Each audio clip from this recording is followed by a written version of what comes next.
بسم الله الرحمن الرحيم الحمد لله وحده والصلاة والسلام على من لا نبي بعده السلام عليكم ورحمة الله وبركاته. Donc bienvenue à vous dans cette vidéo qui, comme vous le voyez à l'écran, vont aborder des paroles ambiguës dans les écrits d'Ibn Arabi, et donc on va entre guillemets tenter, essayer de faire un essai de compréhension. Donc, sans plus tarder, c'est parti.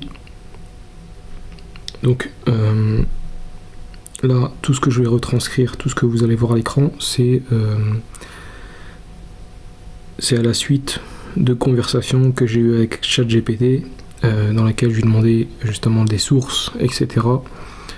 Donc vous allez voir tout ça. Donc je vous retranscris ce que j'ai fait sur plusieurs jours, d'accord, afin que ça soit profitable et qu'on essaie de comprendre certaines choses, Inch'Allah Ta'ala, qui sont très très très complexes. Donc je ne sais pas si j'arriverai à dire avec mes mots certaines choses. Je vais essayer de faire au mieux, Inch'Allah Ta'ala.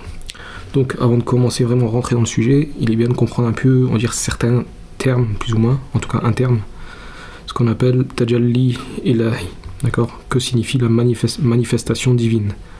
Pour Ibn Arabi, Allah est absolument transcendant dans son essence, fi dhatihi, mais ses noms et attributs se manifestent dans les créatures. Par exemple, Allah est Ar-Rahman, la miséricorde, c'est-à-dire apparaît dans certaines créatures. Il revêt ces sifat-là. Allah est Al-Alim, c'est-à-dire la connaissance apparaît dans des créatures. Il revêt cette sifat, cet attribut de connaissance. Allah est Al-Qadir, puissant, la puissance apparaît dans les créatures, par exemple avec les rois, etc. D'accord. Vous saurez peut-être Al-Qadir, parce que Al-Qadir c'est celui qui est omnipotent, etc. Ça aurait peut-être été mieux le terme Al-Aziz, d'accord, puissant, etc. Bref, oui. Donc en gros, la créature n'est donc pas Allah dans son essence, mais elle est un lieu de manifestation, madhahar, d'un nom ou d'une qualité divine. D'accord. C'est ce que signifie madhahar al-lahwiyatu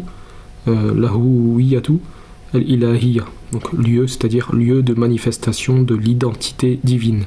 Donc de ce que j'ai pu comprendre, c'est ça qu'il veut dire par manifestation, madhar, d'accord, lieu de manifestation de l'identité divine.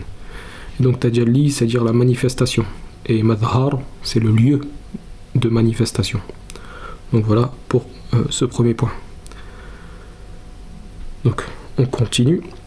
Donc là c'est explication de paroles d'Ibn Arabi sur al-haq, le vrai, le réel, c'est-à-dire Allah, wahdatul wujud, l'unité de l'existence, en gros, d'accord.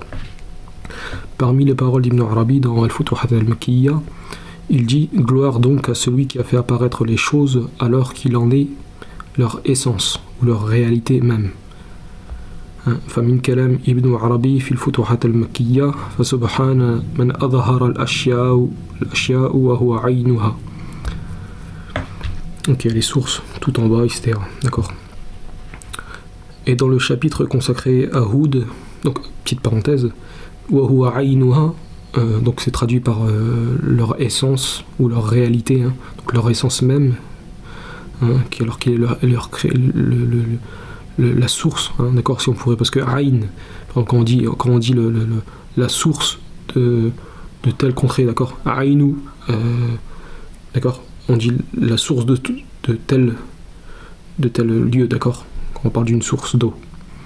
Donc aïnouha aussi, si on pourrait essayer de comprendre, parce que des fois les termes c'est un petit peu abstrait, peut-être pour certains, c'est que il est la source, donc gloire à celui qui a fait apparaître les choses alors qu'il est leur essence, leur réalité même, c'est-à-dire leur source, d'accord, il est la source de leur existence, d'accord. Et ça c'est des paroles qu'on lit là, c'est des propos justement, je grandis un petit peu comme ça sera mieux, des propos qui ont donné plusieurs interprétations en faveur d'Ibn Arabi comme en sa défaveur, d'accord. Donc ensuite, et dans les chapitres consacrés à Houd, dans Fusus al-Hikam, il dit, Ibn Arabi, et toute création que l'œil voit n'est en vérité que son essence même. وفي الفص الهودي من الفصوص الحكم وما خلق تراه العين وما خلق تراه العين إلا عينه حق. D'accord.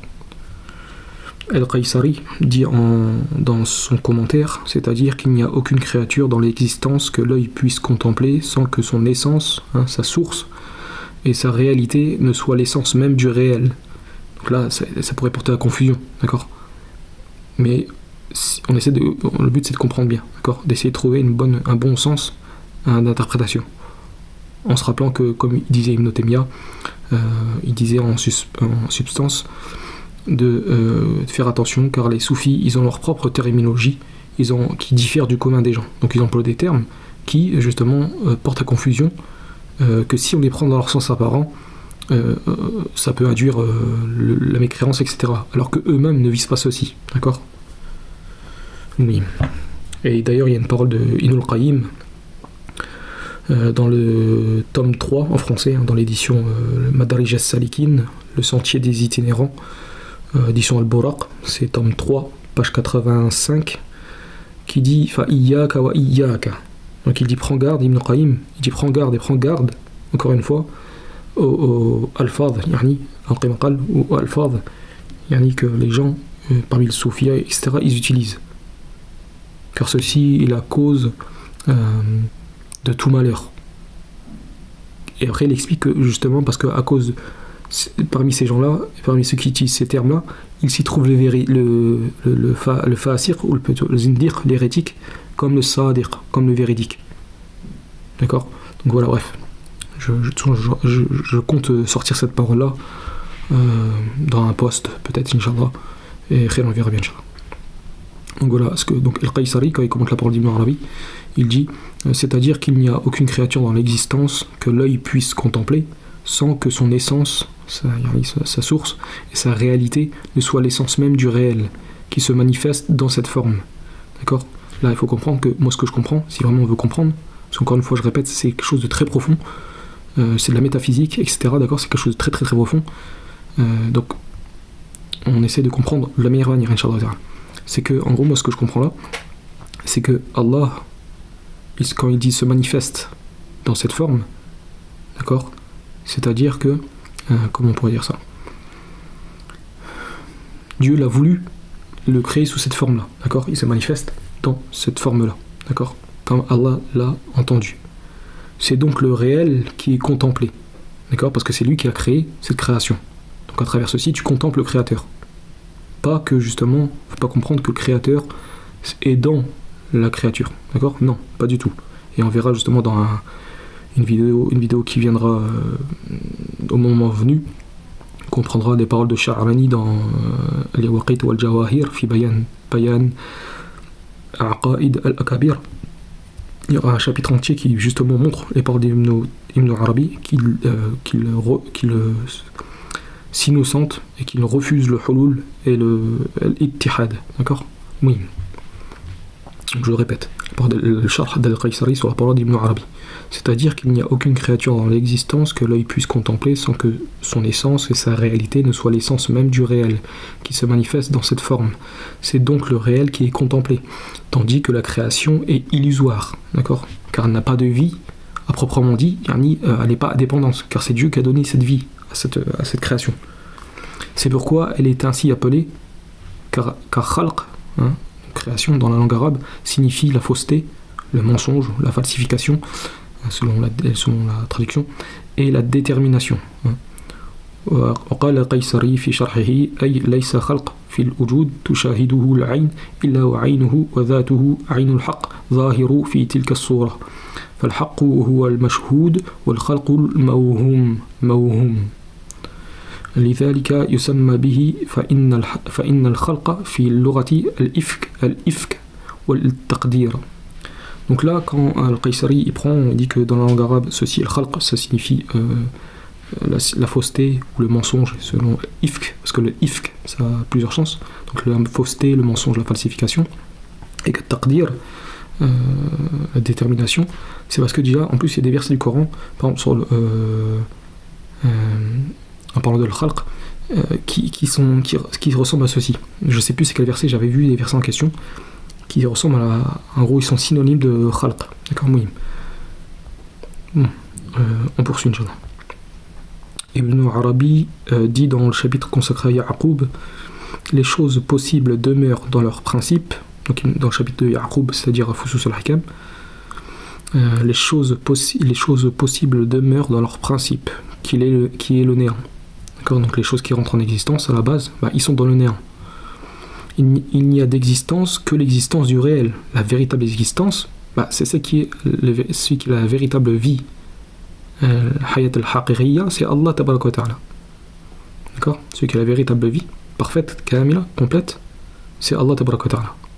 Donc les autres, c'est pour ça qu'il dit que c'est à la base c'est le néant. Ils viennent, Allah les a fait rentrer à l'existence.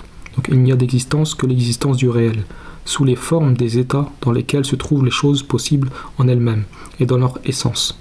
Tu sais donc qui éprouve du plaisir et qui éprouve de la souffrance. Moi, ce que je comprends de cette parole-là d'Ibn Arabi, c'est que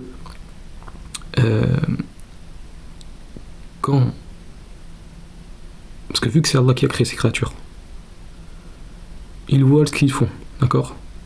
Par exemple, quand le serviteur il fait les bonnes actions, ça réjouit le Seigneur, tabaraka wa ta'ala. D'accord? Comme il y a un hadith qui dit que Allah se réjouit plus du repentir de son serviteur, plus que le voyageur qui a perdu sa monture et qui la retrouve, etc. D'accord? Jusqu'à la fin du hadith. Donc Allah se réjouit plus du repentir de son serviteur. Il se réjouit du repentir de son serviteur. Et Allah éprouve, quand il dit éprouve de la souffrance, c'est-à-dire que quand son serviteur s'éloigne de lui, etc. À l'inverse du plaisir, il y a une certaine, je ne sais pas si c'est le terme exactement, sachant que c'est Ibn Arabi qui emploie ces termes-là, d'accord? Parce que Dieu, comme il dit, Allah ne veut pas léser les mondes. Allah ne veut pas être injuste envers les mondes. Mais c'est mais cependant, ce sont les gens qui sont injustes envers eux-mêmes. Donc voilà moi ce que je comprends en gros de cette parole-là, d'accord? Donc je vais éviter de lire en arabe pour faire au plus court, Inch'Allah, donc les textes vous les avez à l'écran, d'accord? Al-Qaysari dit dans son commentaire de cette parole d'Ibn Arabi, il n'y a dans le monde extérieur aucune existence si ce n'est l'existence du réel, revêtu des formes, des états, des choses possibles. Donc en gros que Allah les a fait rentrer en existence, ces choses-là. Donc ils viennent de Allah. Ça ne veut pas dire qu'ils sont Dieu, non, ils viennent d'Allah. Ainsi, nul autre que le réel, donc réel al-haq, c'est Allah, n'éprouve de plaisir à travers ses manifestations, et nul autre que lui n'en éprouve de souffrance. D'accord, comme on a essayé de tenter d'expliquer, Inch'Allah. Ibn Arabi dit dans le chapitre consacré à Haroun, donc dans Fusus al-Hikam, Moïse était plus savant que Haroun concernant cette affaire, donc l'adoration du veau d'or, car il savait ce qu'adoraient les compagnons du veau. D'accord?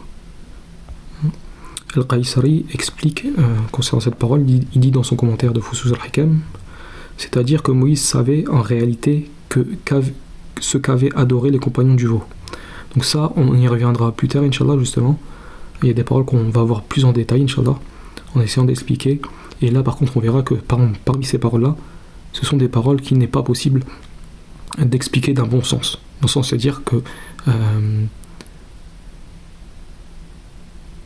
cette parole-là, par rapport à ce qu'il dit Ibn Arabi sur le veau d'or, qu'il n'adorait en fin de compte qu'Allah, d'une certaine manière, c'est pour raccourcir comme ça.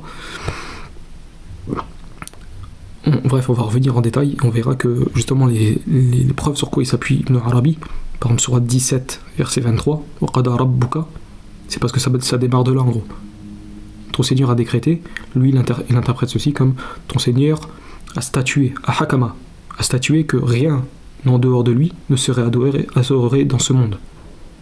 Peu importe la forme dans laquelle cette adoration prend forme, en réalité, l'adoration, en gros, elle n'est qu'à Allah. Quand bien même sur la forme, il se trompe, mais dans la réalité de ce que recherchent les mouchriquines, les associateurs, c'est en gros Dieu.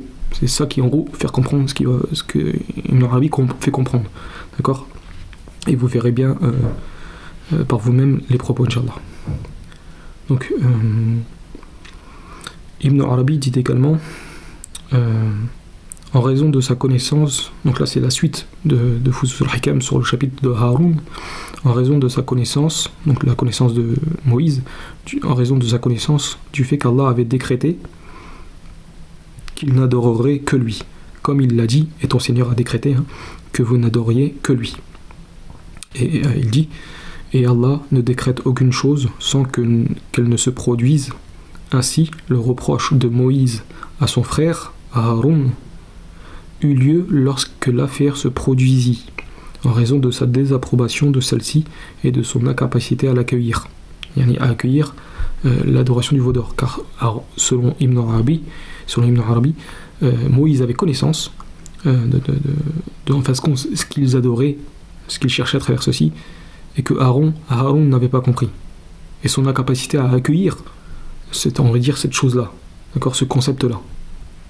Selon Ibn Arabi, sur ça par contre je ne rejoins pas du tout, j'ai beau retourner et en long, en large et en travers ces propos-là, ce sont des propos qui sont clairement, on va dire faux, batil, d'accord, par rapport au verset qu'il prend en compte.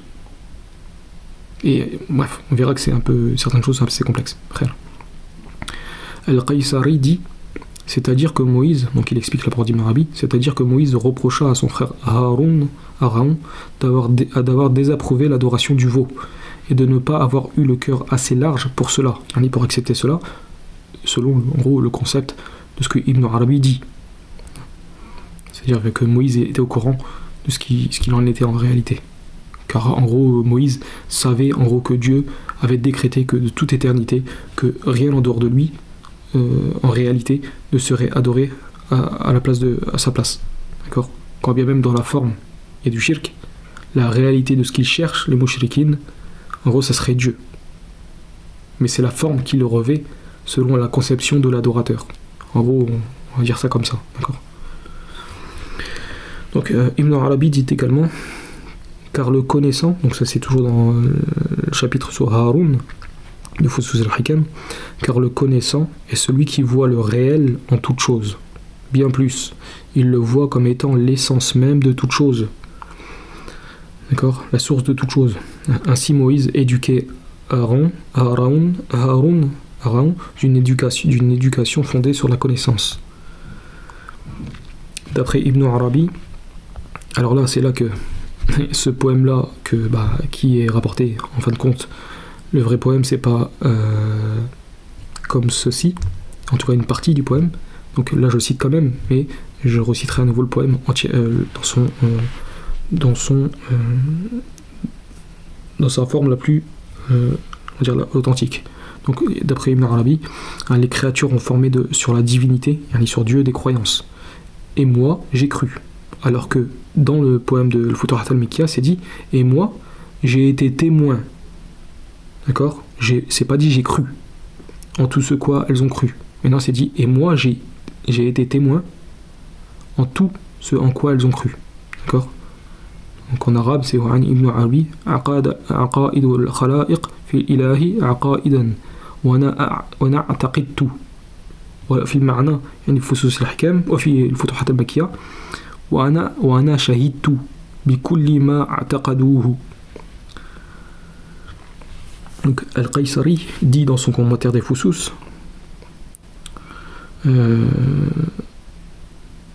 alors là, parce que dans Fusus al-Hikam, je ne me rappelle pas qu'il y a ce poème-là, d'accord, je pense pas qu'il y a ce poème-là, de cette manière-là, simplement que là c'est un commentaire, d'accord. Al-Qaysari dit dans son commentaire des Fusus, tout ce à quoi on donne le nom d'autre est, du point de vue de l'existence et de la réalité, l'essence même du réel. C'est-à-dire en réalité, d'accord, vu que selon eux, rien en dehors de Dieu ne serait adoré, car Dieu en a décidé ainsi, que la réalité de la chose, en fait, c'est ça. Que même si cette forme-là, c'est une forme qui est invalide, la réalité de ce que cherchent les mushrikines, les associateurs, c'est Dieu. Simplement qu'ils donnent des noms à ces divinités, parce qu'ils adorent ces divinités-là. Forcément, ils ont pensé que ils avaient ces sifat pour être adorés. En gros, avoir la sifat, la seigneurie, etc. Bon bref, donc Qaysari dit tout ce à quoi on donne le nom d'autre est, du point de vue de l'existence et de la réalité, l'essence même du réel, même si du point de vue de la limitation et de la détermination, il est appelé autre. Voilà. Donc là, tout ce que j'ai cité, c'est cité à partir des sources, Futuhat al-Makkiyya, Sharh al-Fusus, etc. D'accord ? Voilà, tout ça c'est tiré aussi d'un livre qui s'appelle Tanbihat Hawla al-Mabda wal-Ma'ad, tome 1, page 78-79, qui est l'auteur, c'est Hassan Ali Marwarid al-Mirza. Donc c'est un auteur chiite, d'accord, qui justement dans son livre réfute les concepts d'Ibn Arabi. Et c'est là qu'il rapporte des paroles d'Ibn Arabi avec les explications de Al-Qaysari. D'accord. Donc voilà notre premier, on va dire vraiment la base de ce qu'on va aborder. D'accord. Maintenant là, encore une fois, je répète, c'est une retranscription de toutes les conversations que j'ai pu, en tout cas, j'ai rapporté, on va dire vraiment ce qui est essentiel, ce qui me semble essentiel de la conversation que j'ai eue avec ChatGPT, d'accord. Donc parmi les paroles d'Ibn Arabi, dans le Futuhat al-Makkiyya, on trouve gloire donc à celui qui a fait apparaître les choses alors qu'il est leur essence même, Aïn, d'accord. Et dans le chapitre de Houd, des Fusus al-Hikam, il dit: il n'est aucune créature que tu vois avec l'œil sans que son essence même, Aïn, soit l'essence du vrai, al-Haq. Al-Qaysari a dit dans son commentaire, c'est-à-dire qu'il n'existe aucune créature dans l'existence que l'œil puisse contempler sans que son essence, Aïn, et sa réalité essentielle, Dhat, soit l'essence même, Aïn, du vrai, al-Haq, qui se manifeste dans cette forme. Le vrai est donc celui qui est contemplé, tandis que les créatures est une réalité illusoire. Ma'ouhum, ça vient de wahm, etc. D'accord. C'est pour cette raison qu'elle est ainsi désignée. En effet, dans la langue arabe, le terme khalq, création-créature, renvoie au mensonge, à la fausseté, à la falsification, ifk, et à la détermination selon une mesure, taqdir, d'accord. Donc ça c'est tiré de Futuhat al-Makkiyya, la parole d'Ibn Arabi, et de Sharh al-Fusus de Al-Qaysari, d'accord, qui était l'élève de Al-Kashani, d'accord. Donc là il y a les paroles en arabe, d'accord. Voilà. On les a vues juste avant, d'accord. Vous mettrez pause si vous voulez faire un screen, etc. Et voilà, bref. Donc là c'est tiré du livre qu'on a dit juste avant, là, de Mirza Hassan Ali Marwarid, d'accord, etc. D'accord. Donc il y a les sources, tout ça. Donc après j'avais posé une question, alors je sais plus c'était quoi exactement, donc il me dit oui, si on lit cette phrase isolément, elle donne effectivement l'impression d'une identification entre Allah et la création. Donc en gros je crois que je lui disais ouais c'est du hulul ça en fait. C'est du hulul, etc. Ittihad, etc. Donc l'incarnation et de l'union quoi. Et il dit oui, si on prend la phrase isolément, elle donne effectivement l'impression qu'une identification entre Allah et la création. Et il ne faut pas chercher à masquer cette difficulté, ChatGPT me dit.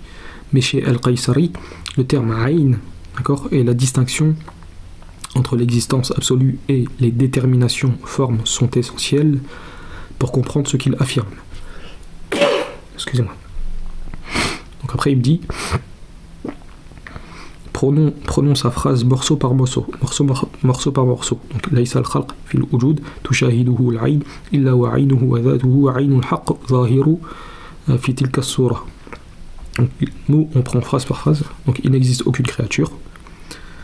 Il parle ici, donc il n'existe aucune créature dans l'existence. Il parle ici de toute chose créée, homme, animal, arbre, etc. Tushahidu al-ayn. Que l'œil puisse contempler. Il me dit, donc il parle de la réalité telle qu'elle est perçue. D'accord. C'est le passage, après il dit, c'est le passage le plus difficile de la phrase. Illa wa aynuhu wa dhatuhu aynul haqq. Littéralement, sans que son essence, ayn, et son essence réalité, son dhat, soit l'essence même, ayn, du vrai. Pris littéralement, oui, c'est une formulation qui semble établir une identité. Entre la création et les créatures. Et c'est précisément pourquoi des critiques d'Ibn Arabi et de son école ont accusé cette doctrine de conduire à l'ittihad, donc à l'union, et à al-hulul, à l'incarnation. Mais il faut voir ce que Qaysari entend par cette identité. Quatrièmement, le mot essentiel al-haq qui apparaît dans cette forme, zahiru fi tilka as-sura, il ajoute donc le vrai qui se manifeste dans cette forme. Après il me dit, c'est là que sa conception devient plus claire. Et là il me dit, imagine, donc il me donne un exemple pour imager ceci, cette parole de Al-Qaysari. Il me dit, imagine une même lumière qui apparaît à travers différentes fenêtres. La lumière est une, mais les fenêtres sont multiples. Pour Al-Qaysari, Allah égale l'existence véritable et absolue. Et les créatures égale les formes déterminées dans lesquelles cette existence se manifeste. Ainsi, lorsqu'il dit que l'essence de la créature est l'essence du vrai, il ne veut pas nécessairement dire cette créature avec son individualité, ses propriétés et ses limites est Allah. Il veut dire que ce qui possède réellement l'existence dans cette créature est le vrai, tandis que la forme particulière appartient à la créature. Et là, il me fait une analogie simple. Prenons une lumière blanche, projetée à travers plusieurs vitraux. Tu vois une lumière rouge, une lumière bleue et une lumière verte, à cause des vitraux. D'accord ? Les formes visibles sont différentes, mais la lumière qui les fait apparaître est une. D'accord ? La lumière, c'est la lumière blanche. Et les autres couleurs, c'est simplement le reflet dû aux couleurs des vitraux, qui apparaissent rouges, bleues et vertes. Donc les formes sont différentes, mais la lumière qui les a fait apparaître est une seule, est une. Donc en gros, il veut faire comprendre que Dieu, ainsi, ça se passe entre Dieu et sa création. On pourrait donc dire, la lumière rouge et la lumière blanche apparaissent sous cette forme. Mais cela ne signifie pas que la vitre rouge égale la lumière blanche. Parce que la lumière rouge, c'est simplement le reflet déjà de la base de la lumière blanche qui vient réfléchir sur le vitraux. C'est la couleur rouge, d'accord ? J'espère que c'est clair. Je ne vais pas m'étaler plus, mais je pense que c'est clair. Vous avez compris, Inch'Allah. Donc voilà, mais cela ne signifie pas que la vitre rouge égale la lumière blanche. D'accord ? Pour Al-Qaysari, quelque chose de comparable se produit avec l'existence. D'accord ? Allah est la source de toute chose, et nous sommes le reflet de ce qu'Allah a voulu. D'accord ? Nous sommes le reflet.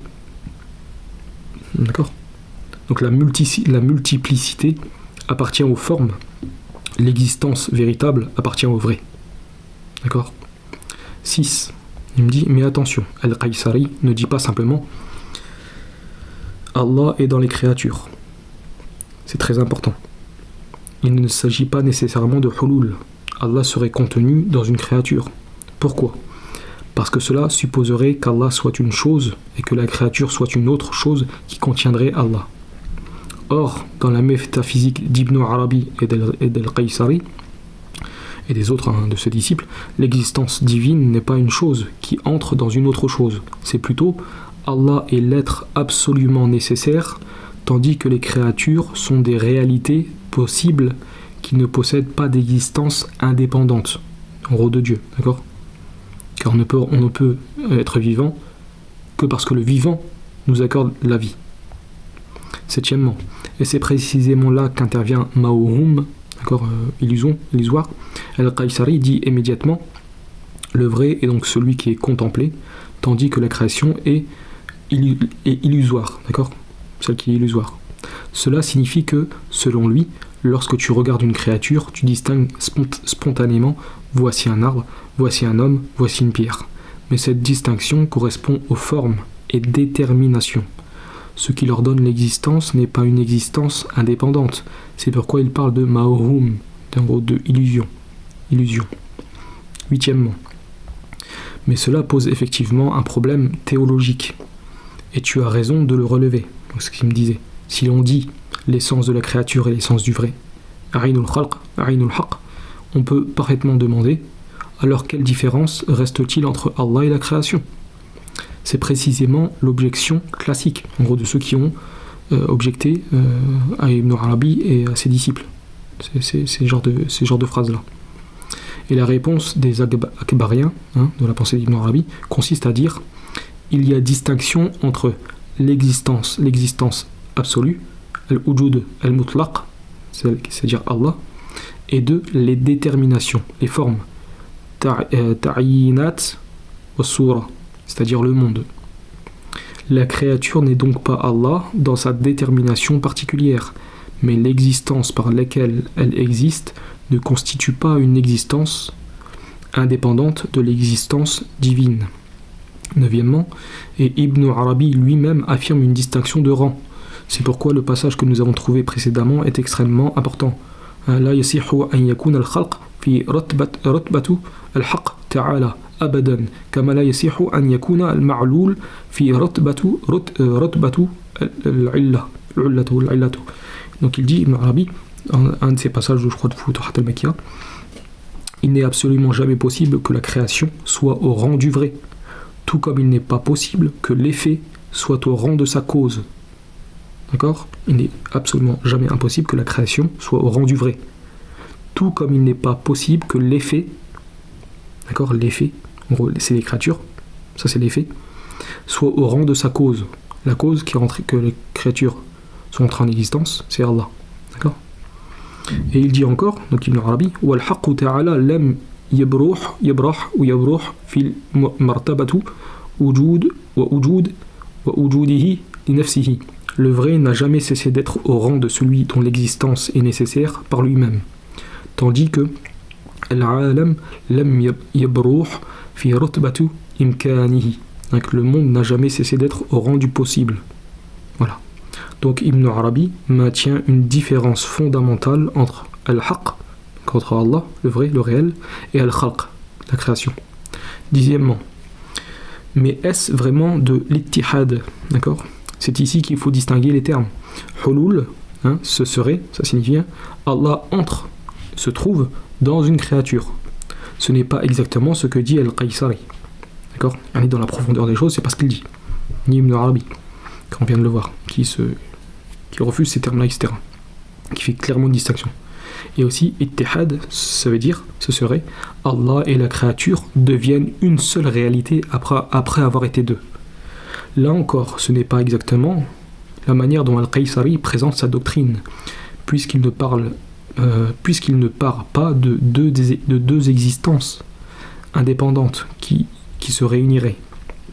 Wahdatul wujud, c'est beaucoup plus proche de son système. Il n'y a qu'une existence véritable, celle du vrai. Les créatures sont les manifestations, déterminations multiples de cette existence. C'est pourquoi les adversaires d'Ibn Arabi ont pu dire cela revient à de l'ittihad, d'accord ? Tandis que les akbariens répondaient non, il ne s'agit ni de hulul ni d'ittihad, puisque nous ne disons pas que ces deux existences se sont mélangées ou réunies.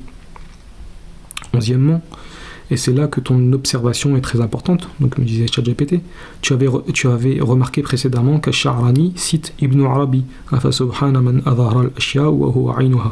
et qu'il explique donc gloire et pureté à celui qui a fait apparaître les choses, alors qu'il est leur essence, leur réalité même, leur source, la source, d'accord, et qu'il explique parallèlement que le monde n'est pas l'essence d'Allah. Voilà. Ce n'est donc pas contradictoire dans leur propre terminologie. D'accord ? Dans leur propre terminologie, ce n'est pas contradictoire. Allah n'est pas la créature en tant que créature déterminée, mais la réalité existentielle de la créature ne possède pas une existence indépendante de l'existence du vrai, c'est-à-dire d'Allah, de Dieu. C'est une distinction extrêmement subtile. Et ça, oui, c'est subtil, très très subtil. En résumé très simple, lorsque Al-Qaysari dit donc je ne vais pas retraduire, on l'a déjà vu tout à l'heure. Donc il ne faut pas comprendre naïvement un arbre est Allah, mais plutôt dans son système des pensées d'Al-Qaysari, etc. L'arbre en tant que forme créée est déterminé. L'arbre en tant que forme créée est déterminé et distinct du vrai. Cependant, l'existence véritable par laquelle cet arbre existe n'est pas une seconde existence indépendante de l'existence du vrai. Le vrai est celui qui se manifeste existentiellement dans cette forme. Cependant, il faut être intellectuellement honnête.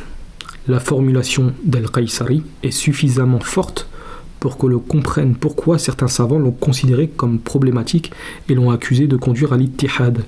On ne doit donc pas simplement traduire ces passages en les édulcorant. Voilà ce que me disait en gros ChatGPT quand je discutais avec lui. D'accord ? Ce n'est pas fini. Hein. Il y a pas mal de passages, hein, donc on va regarder. Donc après un moment, je lui ai fait comprendre, en gros, comment comprendre cette parole. Comment cette parole d'Ibn Arabi peut-elle être correcte islamiquement parlant. Wa in akhta'u fi nisbatu fama akhta'u fi al-ma'bud fa'ala al-haqiqatu ma 'abadu al-mushrik illa Allah. Donc après il y a la traduction en bas, donc on va voir après, bref. Oui, et c'est justement là que se trouve la difficulté théologique majeure de cette phrase d'Ibn Arabi. La phrase signifie littéralement « Et s'ils se sont trompés dans l'attribution », d'accord, de la fausse divinité là, qu'ils ont adorée, en disant gros qu'ils adoraient, c'était une divinité, donc ils se sont trompés sur ceci, Ibn Arabi, il dit « Mais ils ne se sont pas trompés quant à l'adorer ». C'est-à-dire dans la réalité, ce qu'ils cherchaient c'était Dieu. En réalité, le polythéiste n'a adoré qu'Allah. En arabe c'est très clair. Wa in akhta'u fi nisbatu fama akhta'u fi al-ma'bud fa'ala al-haqiqatu ma 'abadu al-mushrik illa Allah. Donc je pense que voilà, c'est un peu complexe, mais je pense que vous avez compris où il va en venir. Donc ChatGPT me dit, prise sans le système conceptuel d'Ibn Arabi, cette affirmation paraît effectivement contredire directement le Coran et le Tawahid. Mais Ibn Arabi introduit une distinction entre al-ma'aboud, l'adoré, ce qui est adoré, et la nisba, c'est-à-dire l'attribution de la divinité à une chose particulière. 1. Le raisonnement d'Ibn Arabi. Dans le passage qui précède, Ibn Arabi explique que le polythéiste dise Ma na'buduhum illa liqarribuna ila Allahi zulfa. Nous ne les adorons que pour qu'ils nous rapprochent d'Allah. Donc ça c'est en Surat Zumar, je crois c'est verset 3. Puis il explique Wa ma thamma suratu illa uluhiyyatu fanasabuha ilayhim. Il n'y a donc aucune forme qui ne soit celle de la divinité. Et ils lui attribuèrent cette qualité de divinité à ses statuts. Et ensuite il vient précisément wa in akhta'u fi nisbatu fama akhta'u fi al-ma'bud fa'ala al-haqiqa ma 'abadu al-mushrik illa Allah. D'accord, même s'ils se trompaient sur l'attribution concernant cette divinité, c'est faux ce qu'ils ont fait, ils ne se sont pas trompés sur l'objet d'adoration, c'est-à-dire ce qu'ils recherchaient en réalité, d'accord. Et il dit en réalité le polythéiste n'a adoré qu'Allah en fait compte. Il ne dit pas que c'est vrai, il ne dit pas que c'est bon ce qu'ils ont fait, parce que le dit bien, ils se sont trompés, c'est rien dit, c'est une erreur, c'est un péché, en gros c'est un shirk, parce que dans d'autres passages je le dis clairement, etc. Donc son raisonnement est donc, celui d'Ibn Arabi, 1. Le polythéiste adore une forme déterminée, une idole, un astre, un ange, etc. 2. Il ne l'adore pas simplement parce que c'est une pierre ou un astre. 3. Il lui attribue une uluhiyya, d'accord, une divinité, une uluhiyya, c'est-à-dire en gros c'est une divinité, en plus c'est marqué, excusez-moi. Donc il lui attribue une uluhiyya, c'est-à-dire une qualité de divinité. 4. Pour Ibn Arabi, la véritable réalité de l'uluhiyya, de la divinité, appartient à Allah. 5. L'erreur du polythéiste est donc l'attribution de l'uluhiyya, donc de la divinité, à cette forme particulière. C'est pourquoi il dit wa in akhta'u fi nisba. Ils se sont trompés dans l'attribution, mais mais ils ne se sont pas trompés quant à l'adorer, car c'est ceci qu'ils voulaient viser. Donc selon la conception d'Ibn Arabi. Deuxièmement, mais est-ce compatible avec le Coran ? C'est ici qu'il faut faire une distinction essentielle. Du point de vue de la doctrine islamique normative, le Coran appelle précisément le fait d'adorer autre qu'Allah du shirk. Allah dit wa'budullaha wa la tushriku bihi shay'an. Adorer Allah et ne lui associer rien. Sourate 4, verset 36. Et concernant les polythéistes, إنهم كانوا إذا قيل لهم لا إله إلا الله يستكبرون ويقولون أئنا لتاركون إلى آلهتنا لشاعر مجنون. Ils avaient donc bien, donc ça c'est un verset du Coran qui dit et lorsqu'on leur dit dites la ilaha, il n'y a de divinité qu'Allah, ils s'enflent d'orgueil et ils disent allons-nous délaisser nos divinités pour un poète fou? Donc après il me dit, ChatGPT, ils avaient donc bien des aliha, des divinités, c'est-à-dire des divinités qu'ils adoraient en dehors d'Allah. Et le Coran dit explicitement وَالَّذِينَ اتَّخَذُوا مِن دُونِهِ أَوْلِيَاءَ مَا نَعْبُدُهُمْ إِلَّا لِيُقَرِّبُنَا إِلَى اللَّهِ زُلْفَى. Ceux qui ont pris en dehors de lui, en dehors de Dieu, des protecteurs, disent nous ne les adorons que pour qu'ils nous rapprochent d'Allah. Sourate 39, verset 3. Le Coran ne valide donc pas leur raisonnement. Au contraire, il le condamne comme shirk, comme polythéisme. 3. Alors où est exactement le problème avec Ibn Arabi? Le problème vient du fait qu'Ibn Arabi donne à adorer, ma'boud, un sens métaphysique particulier. D'accord? Alors que les savants, c'est pas métaphysique qu'ils parlent. D'accord? C'est ça qu'il faut comprendre là. Ibn Arabi, c'est de la métaphysique. Comment il interprète les choses, etc. En gros, si on veut dire ça, c'est au-delà des apparences. Si on veut vraiment résumer, c'est en gros, pour Ibn Arabi, c'est au-delà des apparences qu'il faut voir. La réalité de la chose, selon Ibn Arabi, bien sûr, et ceux qui sont comme lui. Donc, alors, où est exactement le problème avec Ibn Arabi? Le problème vient du fait qu'Ibn Arabi donne à adorer, au terme adorer, le ma'boud, l'adorer, un sens métaphysique particulier. Il ne dit pas simplement le polythéiste croyait adorer Allah, il va beaucoup plus loin. En réalité, il n'a adoré qu'Allah. Et il explique lui-même فَمَا أَعْبَدُوا شَيْءٍ لِعَيْنِهِ إِلَّا اللَّهِ. Rien n'a été adoré pour lui-même si ce n'est Allah. C'est cette affirmation qui est théologiquement très lourde, car selon la compréhension classique du tawhid, il faut distinguer l'intention du polythéiste, d'accord, elle ne signifie pas la réalité de ce qu'ils adorent, de ce qu'il adore, d'accord. Selon la compréhension classique du tawhid, il faut distinguer l'intention du polythéiste, c'est un égal barré, c'est-à-dire que ça ne signifie pas la réalité de ce qu'il adore. Il faut chercher. Non, s'il a adoré cette chose-là, c'est qu'il l'a adoré. Un mouchrik peut penser que son idole est un intermédiaire auprès d'Allah, mais cela ne transforme pas son acte d'adoration de l'idole en adoration d'Allah. C'est justement ce que le verset 39.3 réfute. Leur justification, nous ne les adorons que pour nous rapprocher d'Allah. Yani, ce n'est pas accepté par Allah. Et c'est parce qu'il dit Ibn Arabi. Ibn Arabi fait cependant une distinction supplémentaire. C'est ici qu'il faut être juste envers sa pensée. Ibn Arabi ne semble pas dire le polythéisme est licite. Il ne dit pas ça, Ibn Arabi. Bien au contraire, dans la suite du raisonnement, il affirme que les polythéistes se sont trompés et il explique que cette erreur leur vaut le malheur. On verra la parole quand il dit ceci, d'accord? La distinction est plutôt l'uluhiyya, la divinité, appartient réellement à Allah. Le fait qu'on lui voue l'adoration appartient réellement à Allah. Mais le polythéiste l'a attribué à une créature. Donc, Allah égale véritablement Allah est véritablement la divinité. Mais l'idole égale faussement, égale faussement appelé Allah. Ilah, divinité. C'est exactement ce que signifie Arta'u fi nisbatu. Ils se sont trompés dans l'attribution de cette divinité. Mais quant à la réalité de ce qu'ils adoraient, ils cherchaient par ceci Allah, Dieu, d'accord, la divinité suprême, selon la conception d'Ibn Arabi. Cinquièmement, le problème est que cela ne suffit pas à résoudre la difficulté islamique, et c'est là que ton objection est pertinente. Même si l'on accepte la distinction métaphysique d'Ibn Arabi, on peut lui répondre: le Coran ne condamne-t-il pas justement le fait d'attribuer à un autre qu'Allah une part de l'adoration? Autrement dit, si le mouchrik, l'associateur, s'incline devant une idole, lui adresse une invocation et lui demande secours, son acte cultuel est-il réellement dirigé vers Allah, simplement parce qu'il attribue une divinité à cette idole? La réponse sunnite classique sera non. Son intention peut être cette idole me rapproche d'Allah, mais l'acte d'adoration qu'il lui adresse demeure une adoration dirigée vers autre qu'Allah. C'est précisément pourquoi le Coran appelle cela shirk, polythéisme. 6. Ibn Arabi ne rejette pas ça, d'accord. Il faut donc distinguer deux niveaux. On peut résumer le désaccord ainsi. Selon l'approche classique du tawhid, al-mushrik a'badu ghayrullah. Le polythéiste a adoré autre qu'Allah. Il s'est trompé dans son objet d'adoration.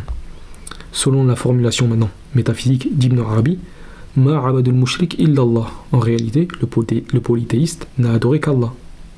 Il s'est trompé dans l'attribution de la divinité à une forme particulière, mais la réalité métaphysique de ce qu'il cherchait dans l'adoration était Allah. C'est une différence considérable. Donc, je pense que c'est assez bien résumé comment comprendre la parole d'Ibn Arabi. D'accord ? Ça ne veut pas dire qu'on va forcément être d'accord. Mais c'est assez profond en fait, c'est très profond. Lui-même il dit que ce qu'ils ont fait c'est faux, mais que dans la réalité de la chose, ce qu'il visait c'était Dieu. D'accord ? Ça ne veut pas dire forcément tous les mouchriquines en soi, je sais pas, d'accord ? Mais oui, on parle de manière, on va dire, simple, générale. Sans spécifier tout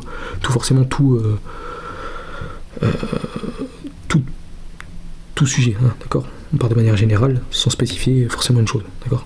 Septièmement, et c'est précisément pourquoi cette phrase doit être lue avec la suite, la phrase isolée, Fa'ala al-haqiqa ma abadul mushrik ilallah. Donc, mais en réalité, le polythéiste n'a pas adoré autre qu'Allah, donc peut donner l'impression qu'Ibn Arabi nie complètement le shirk. Mais immédiatement après, il explique pourquoi le polythéiste est néanmoins fautif. Il a attribué l'uluhiyya, donc la divinité, à ce qui ne la possède pas, et a institué une forme d'adoration que la loi divine ne lui a pas prescrite. C'est donc une construction à deux niveaux. Métaphysiquement, Allah seul est la réalité ultime de l'uluhiyya, de la divinité. Juridiquement, religieusement, adorer une créature constitue du shirk et interdit du polythéisme et interdit. C'est ça qu'en gros Ibn Arabi dit. Le point délicat est que le premier niveau conduit Ibn Arabi à employer une formule que la théologie sunnite classique ne reprendrait normalement pas. En réalité, le polythéiste n'a adoré qu'Allah. Ça, clairement, le concept la théologie sunnite ne prend pas ce terme-là. D'accord ? C'est donc parfaitement légitime de demander comment les défenseurs d'Ibn Arabi, particulièrement Al-Jandi, Al-Qashani, Al-Qaysari, ont compris cette phrase et comment ils répondent à l'objection du verset 39, du verset 3 de Sourate 39. Et c'est justement là que les commentaires deviennent très intéressants. Ils donnent une clé technique pour comprendre ce qu'Ibn Arabi entend par Soura et Al-Ma'boud, Al-Uluhiyya et Nisba. D'accord ? Donc voilà, on a terminé pour cette autre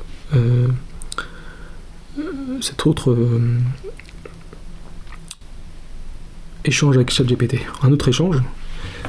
Donc, le texte d'Ibn Arabi lui-même, le passage se trouve dans les Futuhat al-Makkiyya, tome 3, page 117, dans le chapitre sur la connaissance de la demeure de la vision, de la capacité à l'accomplir, du rapprochement, de l'ascension, de la réception et de la descente.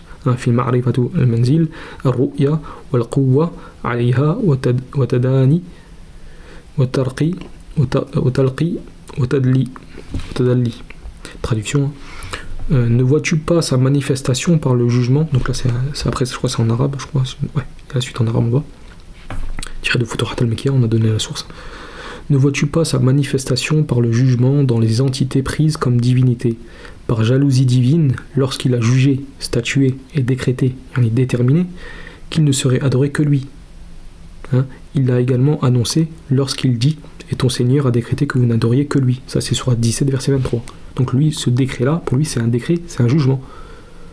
D'accord ? Une détermination que Dieu a statué, jugé et déterminé. Qada, c'est ça, d'accord ? Que de toute éternité, que seul Dieu serait adoré.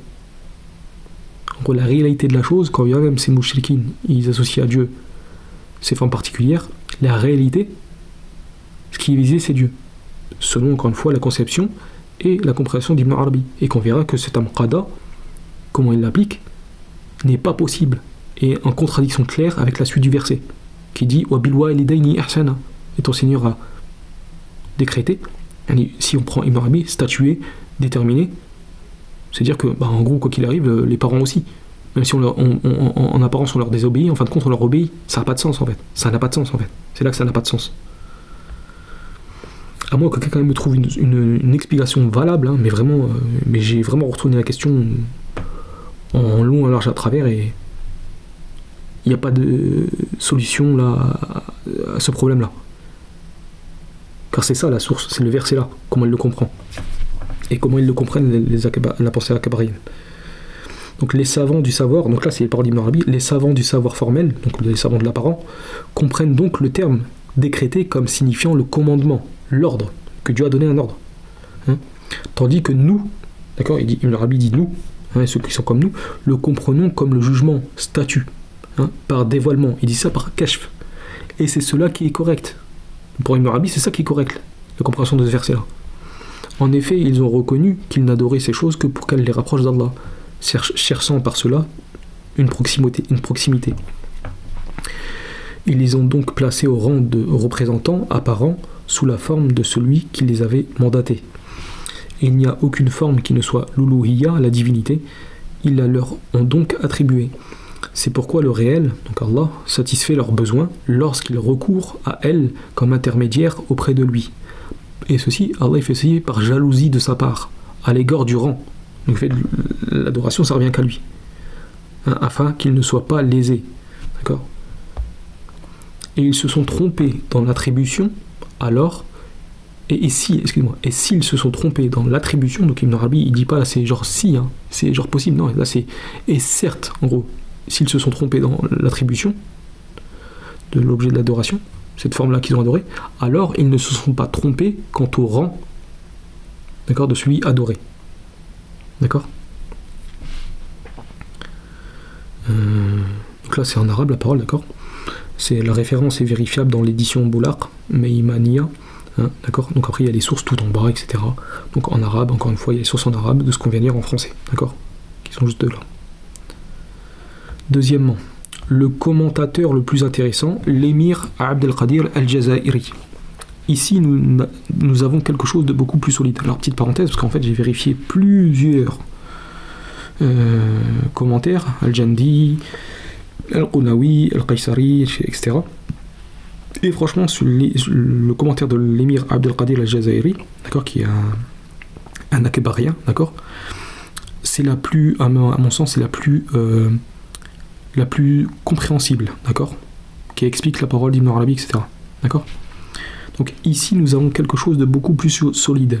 L'émir Abd al-Qadir est un auteur akbarien qui a consacré les mawaqif, donc les haltes, aux indications du Coran vers les secrets et les connaissances. Ce n'est pas un commentaire linéaire des Futuhat, mais il reprend directement le même raisonnement métaphysique concernant la sourate 17, verset 23. Et l'adoration des différentes formes. Dans le Mawaqif 201, il dit, donc Abd al-Qadir al-Jazairi, وقد قضى أن لا نعبد إلا إياه فلا يمكن أن يعبدوا معه سواه ولا يلزم من تعدد الصورة تعدد الحقيقة وإنما أشهد إليها واحدا تعددت مظاهره. Traduction, il a décrété que nous n'adorions que lui. Donc il a décrété, c'est-à-dire il a statué, il a jugé, d'accord, il a déterminé que nous n'adorions que lui, dans la réalité des faits. Il n'est donc pas possible qu'un autre que lui soit adoré avec lui. La multiplicité des formes n'implique pas la multiplicité de la réalité. D'accord ? Je ne témoigne donc que d'un Dieu unique dont les manifestations sont multiples. D'accord ? Encore une fois, et les sources, il y a tout en bas, d'accord ? Et là, ce que vous voyez, The Single Monad Model of Cosmos, c'est tiré justement d'un site, etc., qui rapporte tout ça, les paroles, etc., en arabe. Puis, il formule une proposition extrêmement proche de celle d'Ibn Arabi. Ay al-ma'boud fi kulli surah huwa ilahu wahid aynuha wa haqiqatu wa wujudan. C'est-à-dire que l'adoré dans chaque forme est, quant à son essence, sa réalité et son existence, un Dieu unique. Et il poursuit فالعارف يرى جميع الصور المعبودات وغير المعبودات ليس لها وجود مع الله وإنما وجودها هو وجود الله الواحد العين والحقيقة والصورة ظهوراته وتعييناته. Traduction. Le connaissant voit que toutes les formes, adorées ou non, n'ont pas d'existence avec Allah. Je répète, le connaissant, al-arif, connaissant de Dieu, voit que toutes les formes, adorées ou non, n'ont pas d'existence avec Allah. Ils n'ont pas une existence réelle, contrairement à Allah. Leur existence est plutôt l'existence d'Allah. Car on est encore en vie parce que c'est Dieu qui nous accorde cette vie-là. D'accord ? Donc notre existence, en gros, elle n'est pas réelle de ce point de vue-là. Et vous verrez quand je rapporterai les paroles d'Ibn Qayyim, quand je ferai un post, etc., tout ça, que Ibn Qayyim, justement, il ne dément pas certains termes que les soufis emploient dans son livre Madarij al-Salikin, qui est justement, le Madarij al-Salikin est un livre d'explication d'un imam soufi, al-Harawi, si je ne me trompe pas sur le terme, sur le nom. Bref, on reprend les paroles de Abdel Qadir al-Jazairi. Le connaissant, un livre de Dieu, voit que toutes les formes, adorées ou non, n'ont pas d'existence avec Allah. Leur existence est plutôt l'existence d'Allah. D'accord ? C'est-à-dire qu'on est dépendant. D'accord ? Ça ne veut pas dire que Dieu est incarné dedans, non. C'est comme l'exemple avec la lumière. La lumière blanche qui se reflète à travers des vitraux et qu'on voit une lumière rouge, une lumière bleue, une lumière verte. Ces lumières-là ne sont pas Dieu. Simplement, c'est un reflet de la source. D'accord ? Et voilà, en gros, c'est ça. Nous, les créatures, sommes un reflet de l'existence de Dieu. Le connaissant voit que toutes les formes, adorées ou non, n'ont pas d'existence avec Allah. Leur existence est plutôt l'existence d'Allah, l'unique en essence et en réalité. Tandis que les formes sont ses apparitions, ses manifestations et ses déterminations. D'accord ? Et là, ChatGPT me dit, c'est donc une confirmation très forte de la lecture akbarienne.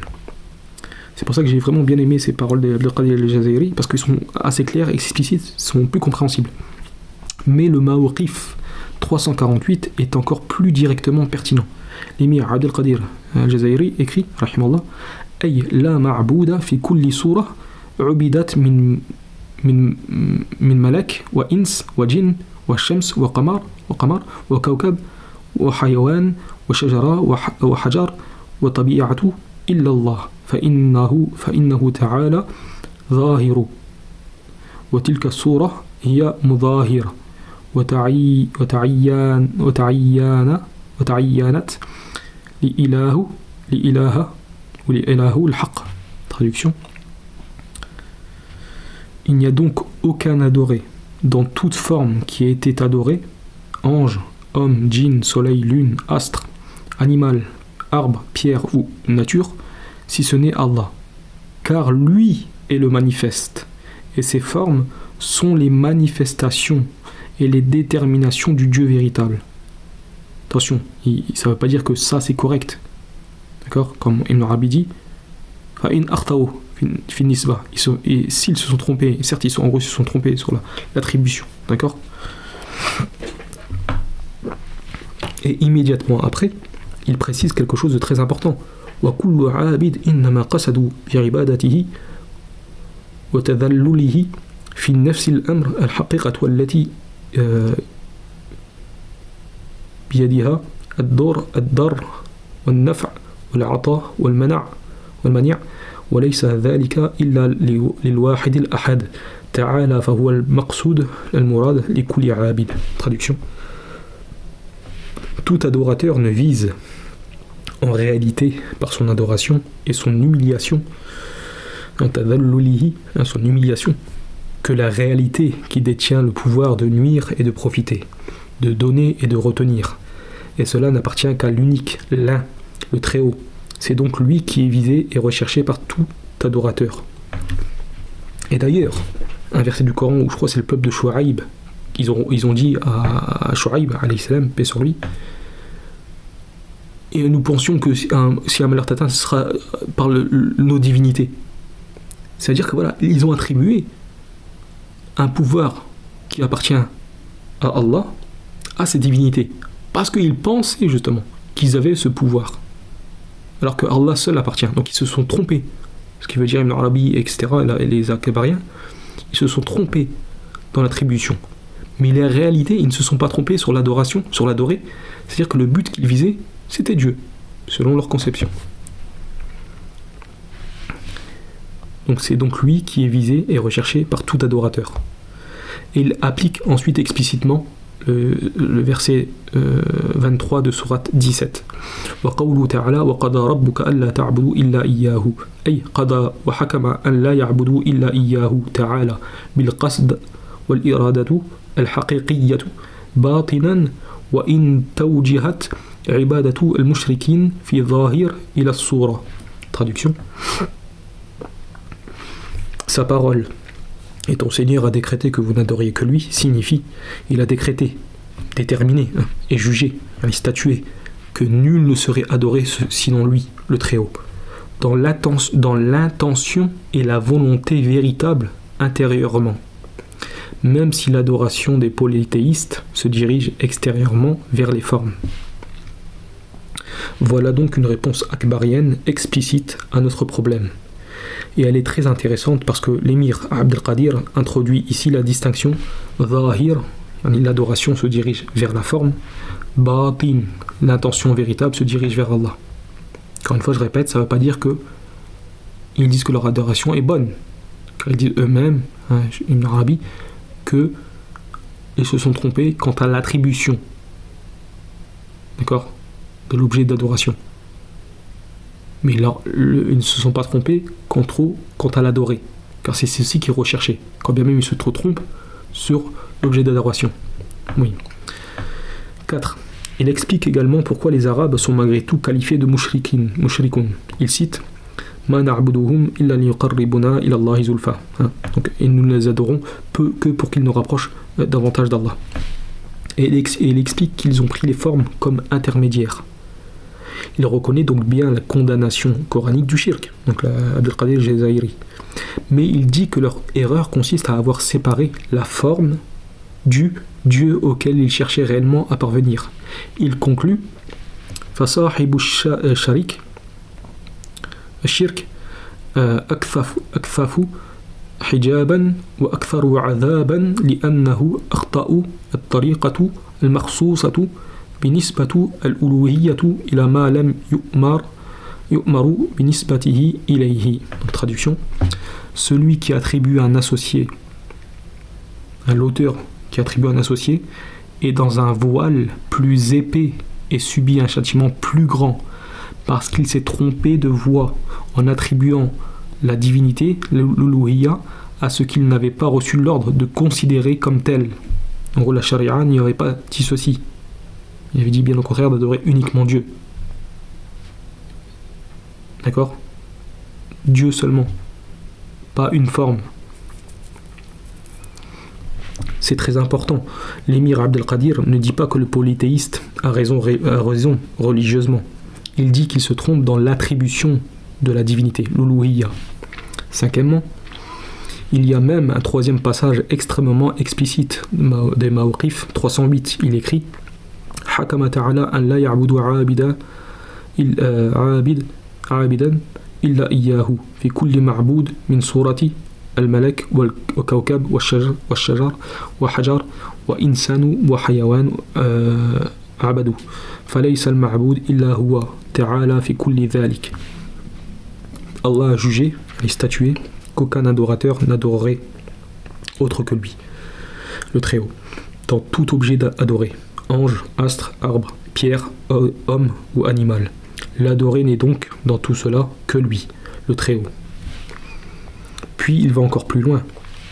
أن تلك آلهة مظاهرة له وأن حكم إلهية فيهم حقيقة وأنه ما عبد في جميع ذلك إلا هو تعالى.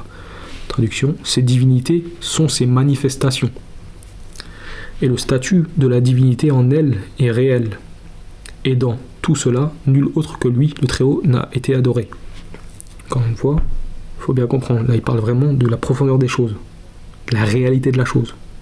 Car selon eux, le verset « وَقَدَ رَبُّكَ أَلَّا تَعْبُدُوا إِلَّا إِيَّاهُ » c'est à prendre dans le sens de Allah il a statué, il a déterminé de toute éternité que lui seul serait adoré. Quand bien même il se trompe, ceux qui l'adorent selon une forme particulière. D'accord ? Alors que les gens de la Sunna, ils disent non, c'est pas à Dieu à juger, statuer, déterminer. Ce qada, ce décret, c'est un ordre. Dieu a ordonné de n'adorer que lui. Et ça va avec la suite du verset. Et de marquer de la bienfaisance envers les pères et mères. Bref. Donc ChatGPT me dit, c'est probablement le texte akbarien postérieur le plus proche de la formulation que nous cherchions. Et c'est ça exactement. Donc j'espère que c'est clair. La compréhension. Huitièmement, la conclusion importante. Nous avons maintenant une source akbarienne beaucoup plus pertinente, Abd al-Qadir al-Jazairi, rahimallah. Et ces mawaqif donnent une explication quasi explicite du même raisonnement. Faqada wa hakama an la ya'budu illa iyyahu ta'ala bil-qasd wal-irada al-haqiqiyya al-batinan. Il a décrété, déterminé et jugé, statué que nul ne serait adoré sinon lui, le Très-Haut, dans l'intention et la volonté véritable intérieurement. Et wa in tawajjat tawjihat ibadatu al-mushrikin fi zahir ila as-sura, même si l'adoration des polythéistes se dirige extérieurement vers les formes. Cela fournit enfin la réponse akbarienne à la difficulté que tu soulevais. Alors à un moment il m'a dit ça, je crois c'est ici, il m'a dit alors que j'ai pas soulevé cette question, mais bref c'est pas grave. Donc, comment peuvent-ils dire que le mushrik adore Allah alors que son adoration extérieure est dirigée vers une idole? J'avais formulé sûrement une phrase un peu autrement. Bref. Donc, comment peuvent-ils dire que le mushrik, le polythéiste, adore Allah alors que son adoration extérieure est dirigée vers une idole? Réponse, la forme idole, zahiran, batinan, Allah. Donc l'émir Abd al-Qadir va jusqu'à dire que les formes elles-mêmes sont des manifestations et des déterminations du Dieu véritable. Tout comme, en gros, c'est pour faire comprendre encore à nouveau, tout comme l'image de la lumière blanche qui est reflétée à travers des vitraux, qui donnent une couleur rouge, bleue et verte. Ça ne veut pas dire que c'est Dieu ces choses-là. D'accord ? Allah est la source, la lumière, d'accord ? Et ces choses-là sont des manifestations. À travers, par exemple, Dieu est adoré à travers ceci. Quand bien même il se trompe sur la forme. Mais il ne se trompe pas, ce qu'il adore, ces choses-là, sur l'objet d'adoration. Ce qui est visé, c'est Dieu. Ça ne veut pas dire, encore une fois, que c'est correct. Non, car Ibn Arabi et les autres disent ceci, qui se sont trompés contre l'attribution de cette forme-là, de divinité. Mais ils ne se sont pas trompés quant à l'intériorité de ce qu'ils cherchaient. L'objet de l'adoration, c'est-à-dire Allah, selon leur conception, encore une fois. Mais il reste précisément ton objection sur Sourate 17, verset 23, car cette réponse akbarienne n'explique pas encore pourquoi le même qada, décret, qui chez Ibn Arabi signifie hakama, en gros juger, statuer, et décret réalisé, d'accord, c'est un décret réalisé, doit être compris comme une détermination de la réalité de l'adoration dans Sourate 17, verset 23, alors que la suite وَبِالْ وَالِدَيْنِ إِحْسَانًا, et les commandements, donc, et d'être bienfaisant envers les parents. Et les commandements qui suivent peuvent être désobéis. Donc ça n'aurait pas de sens, parce qu'en fait, si Dieu avait décrété de toute éternité que lui seul serait adoré, qu'il avait statué, jugé, déterminé ainsi ceci, quand bien même l'objet d'adoration est faux, mais la réalité de tout adorateur, c'est qu'il vise Dieu. Alors la suite du verset, ça n'aurait pas de sens. Parce qu'Allah dit وَقَدَ رَبُّكَ أَلَّا تَعْبُدُوا إِلَّا إِيَّاهُ وَبِالْوَالِدَيْنِ إِحْسَانًا. Et ton Seigneur a décrété, donc a donné un ordre, selon la conception des gens de la Sunna, un ordre de n'adorer que lui. Et cet ordre-là, il peut être désobéi. Et de marquer de la bonté envers les pères et mères. Et donc justement, ça prend tout son sens. Ça prend tout son sens. Et c'est pour ça que l'explication, quand elle pourrait être valable d'une certaine manière, quand on comprend bien la chose, mais elle aurait justement ses limites. Car la suite du verset annule cette conception-là, cette explication.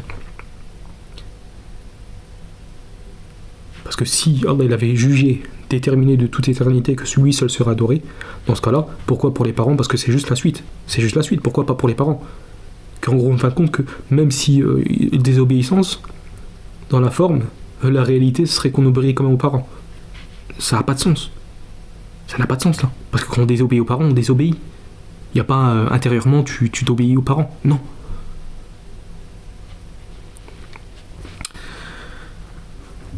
Et je pense que c'est maintenant la vraie question à examiner avec les textes de l'émir Abdelkadir et éventuellement de Djili, Basnawi, comment les Akbariens eux-mêmes répondent-ils à cette difficulté précise. Donc là, tout ce que vous voyez là, ce sont les sources qui ont été utilisées dans ce post, d'accord ? Voilà, vous mettrez une pause, et puis si vous voulez faire un screenshot, et puis hop, comme ça vous pourrez avoir accès à toutes ces sources-là, parce que je ne veux pas l'apprendre, je ne veux pas mettre toutes les sources en description, parce que franchement ça va prendre trop de temps, et j'aurais pas spécialement de temps. Donc on continue.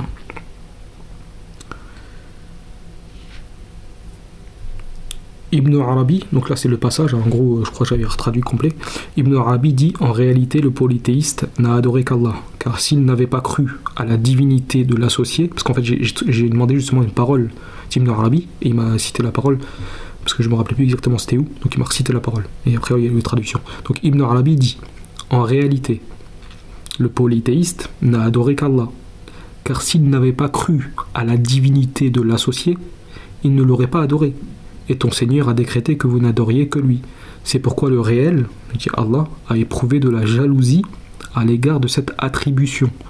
Il les a châtiés dans ce monde puisqu'ils ne l'ont pas respecté. Car Dieu leur avait demandé de l'adorer que lui.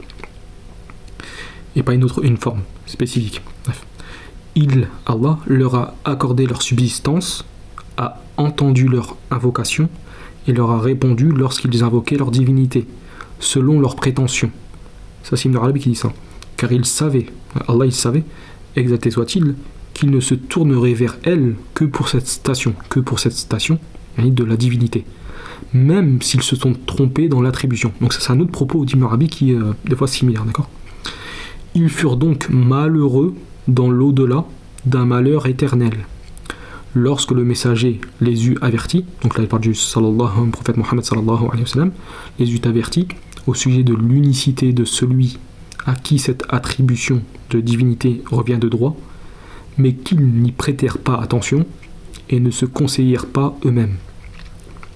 Alors donc ça c'est une partie, c'est tiré de Futuhat al-Makkiyya, tome 1, page 328, édition Bolaq al-Maïmaniya. Dans le chapitre intitulé Afdalu Kalimatu Qalatuha al-Anbiya, la meilleure parole que les prophètes aient prononcée. Voilà, donc ça c'est. Donc vous voyez que bien il dit que dans l'au-delà ils sont éternellement, etc. Après voilà, parce qu'il y a des propos d'Ibn Arabi qui dit que justement à un moment donné leur châtiment va se transformer en gros une sorte de délectation, etc. Ça c'est des propos qui sont clairs d'Ibn Arabi aussi, d'accord ? Voilà. Et ça ce matin dans la vidéo de Cheikh Othman Nabulsi, justement il rapporte un peu, il parle de ceci un peu. D'accord ? Donc c'est des choses qui sont assez connues, ça. Que Ibn Arabi a une conception particulière concernant le châtiment de l'au-delà. À un moment donné, qu'il cessera, en gros qu'il se transformera en un genre de plaisir, qu'ils ressentiront un certain genre de plaisir. Bref, il faut aller voir ce qu'il dit Ibn Arabi vraiment, simplement là je fais un petit résumé. Poursuivons. Donc ça, là c'est j'ai carrément traduit en gros, alors j'ai pas vraiment tout vérifié parce que j'ai traduit vraiment comme ça de manière brute, les Mawaqif 348, d'accord, de ce qu'on a déjà vu. On a déjà vu des passages de Abdelkadir al-Jazairi. Donc là c'est tout le passage entier, donc il est en arabe, d'accord. Et là il y a la traduction, d'accord. Donc après j'ai pas vérifié vraiment. À la rigueur ça je pourrais vous le mettre dans les commentaires si j'y pense, Inch'Allah. Mais en fait nous ce qu'on a pris, ce que j'ai pris en gros avec ChatGPT, ce qui a été dit c'est vraiment l'essence, d'accord. Mais là voilà c'est tout le chapitre en question, c'est intéressant quand même, d'accord. Donc si j'y pense, Inch'Allah, je le mettrai en description de cette présente vidéo, mais je verrai bien parce que je sais pas si ça, je pense pas que ça tiendra dans un commentaire parce que c'est long, voilà, Inch'Allah. Donc on poursuit. Donc c'est un autre passage que il me semble que j'ai traduit là. Oui voilà, c'est un autre passage justement. C'est ce passage que je cherchais justement. En tout cas un certain mot. Donc Ibn Arabi dit, dans Fusus al-Hikam, c'est pourquoi aucune espèce parmi les espèces n'est demeurée sans être adorée, soit par une adoration de déification, soit par une adoration de contrainte. Cela est donc nécessaire pour celui qui comprend. et aucune chose de l'univers n'a été adorée avant d'avoir revêtu une élévation aux yeux de celui qui l'adore, et d'être apparu dans son cœur sous un certain degré. C'est pourquoi le réel c'est nommé pour nous celui qui est élevé en degré. Rafi' ad-darajat. Ça c'est tiré du verset de sourate 40, je crois verset 15. Donc ça pareil, il donne une explication que par exemple les exégèses classiques n'ont pas donné. Ils ont certes divergé, par exemple Rafi' ad-darajat est en gros élevé dans les degrés, dans ses attributs. Certains ils ont dit ceci, d'autres ils ont dit élevé dans le fait qu'il élève ses serviteurs dans les degrés. Et bref, il y a eu plusieurs explications. D'accord ? Mais Ibn Arabi, lui, et ceux qui sont comme lui, se sont singularisés dans cette explication. D'accord ? Il dit que c'est pourquoi le réel, donc Allah s'est nommé pour nous, celui qui est élevé en degré, Rafi'u ad-darajat, et n'a pas dit celui qui est élevé en degré, yani en un degré, Rafi'u ad-daraja, yani au singulier. Mais il a dit ça genre au pluriel. Selon la conception, la compréhension d'Ibn Arabi de ce verset. Il a ainsi multiplié les degrés dans une seule et même réalité. Il a ainsi multiplié les degrés dans une seule et même réalité. En gros, par rapport à les adorations, les objets d'adoration. Car Allah a décrété qu'il ne soit adoré que lui, selon de nombreux degrés différents, ou de nombreux rangs différents. Chaque degré ayant donné un lieu de manifestation divine, dans lequel il est adoré. Ça, encore une fois, il ne dit pas que ça veut dire que c'est bon. Non, simplement, il fait comprendre que la réalité de ceci, c'est comme ça. Car Dieu seul a décrété que lui seul Dieu a statué de toute éternité que lui seul sera adoré. Peu importe la forme que ça prend, car ceux qui adorent cette chose-là, ils cherchent par ceci en réalité que la divinité suprême, donc Allah. Mais ils se trompent sur la forme. D'accord, bref, oui. Donc, car il a décrété qu'il ne soit adoré que lui, selon de nombreux degrés ou rangs différents. Chaque degré ou rang ayant donné un lieu de manifestation divine dans lequel il est adoré. Et le plus grand et le plus élevé des lieux de manifestation dans lequel il est adoré est la passion, al-hawa. Comme il l'a dit, Allah il a dit dans le Coran, as-tu vu ou n'as-tu pas vu celui qui a pris sa passion pour divinité, selon le Coran. Il est donc le plus grand des objets d'adoration, donc la passion, car aucune chose n'est adorée si ce n'est par lui, et lui-même n'est adoré que par lui-même. D'accord ? Source Fusus al-Hikam d'Ibn Arabi, le Fas Hikma Imamiyya fi Kalimat Haruniya, donc sagesse imamite dans une parole de Haroun. Voilà, bref. Et c'est justement la parole qui dit justement aucune chose de l'univers n'a été adorée avant d'avoir revêtu une élévation aux yeux de celui qui l'adore. Je crois, je sais plus exactement, mais je crois que c'était cette parole-là que je recherchais, je crois là-bas. Mais bon, c'est pas le plus important là. On va bien, Inch'Allah, j'espère qu'on va bientôt avoir fini. Donc là, simplement, je cite certains exégèses. Ibn Kathir a dit dans son exégèse du verset 23 sourate 17, Allah, exalté soit-il, ordonne ici de l'adorer lui seul sans associer, car le terme qada, décret, signifie ici le commandement. Il a commandé, il a ordonné. Mujahid a dit wa qada signifie il a enjoint. Wassa. Wassa. C'est également ainsi que l'ont lu Ubay ibn Ka'b, Ibn Mas'ud et Ad-Dahak ibn Muzahim. Et ton Seigneur a enjoint de n'adorer que lui. Donc ça c'est une qira'at, d'accord, mais qui est shadh, d'accord, on le verra, c'est marqué en dessous.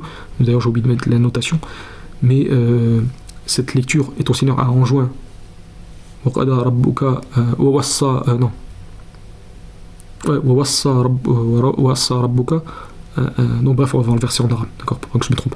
Ça c'est une version, c'est une lecture qui est shadh, d'accord, qui n'est pas en gros authentifiée. Mais il y a des paroles authentifiées de Ubay ibn Ka'b, d'accord, qui dit que le terme c'est wassa, qu'il a enjoint. Donc c'est pourquoi il a joint à son adoration la bienfaisance envers les parents, en disant et il a ordonné la bienfaisance envers les parents, comme dans l'autre verset, sois reconnaissant envers moi et envers tes parents, c'est vers moi que sera le retour. Sur la Luqman, sur 31, verset 14. Donc là, il y a les annotations rapportées par Tabari avec une chaîne faible par l'intermédiaire d'Ibn Jurayj, d'après Mujahid, avec la formulation il a enjoint. Ibn Jurayj n'a pas entendu ce récit de Mujahid, donc ce que rapporte Tabari. D'après Mujahid, c'est une chaîne faible, hein, d'accord, parce que justement Ibn Jurayj n'a pas entendu ce récit de Mujahid, d'accord, avec le terme wawassa. Et là, septièmement, il s'agit d'une lecture exégétique shadda, un non canonique. D'ailleurs, attendez, peut-être une erreur.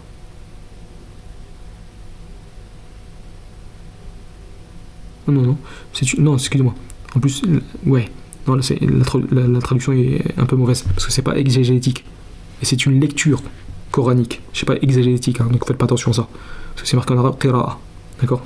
Il s'agit d'une lecture, hein, shadda, c'est-à-dire non canonique, et pas exégétique. La lecture d'Ubay ibn Ka'b a été rapportée par At-Tabari avec une chaîne de transmission Hassan bonne. Donc là, plutôt c'est l'interprétation que Ubay ibn Ka'b a fait en disant que Qada ça signifie wawassa, qu'il a enjoint, hein, de n'adorer que lui.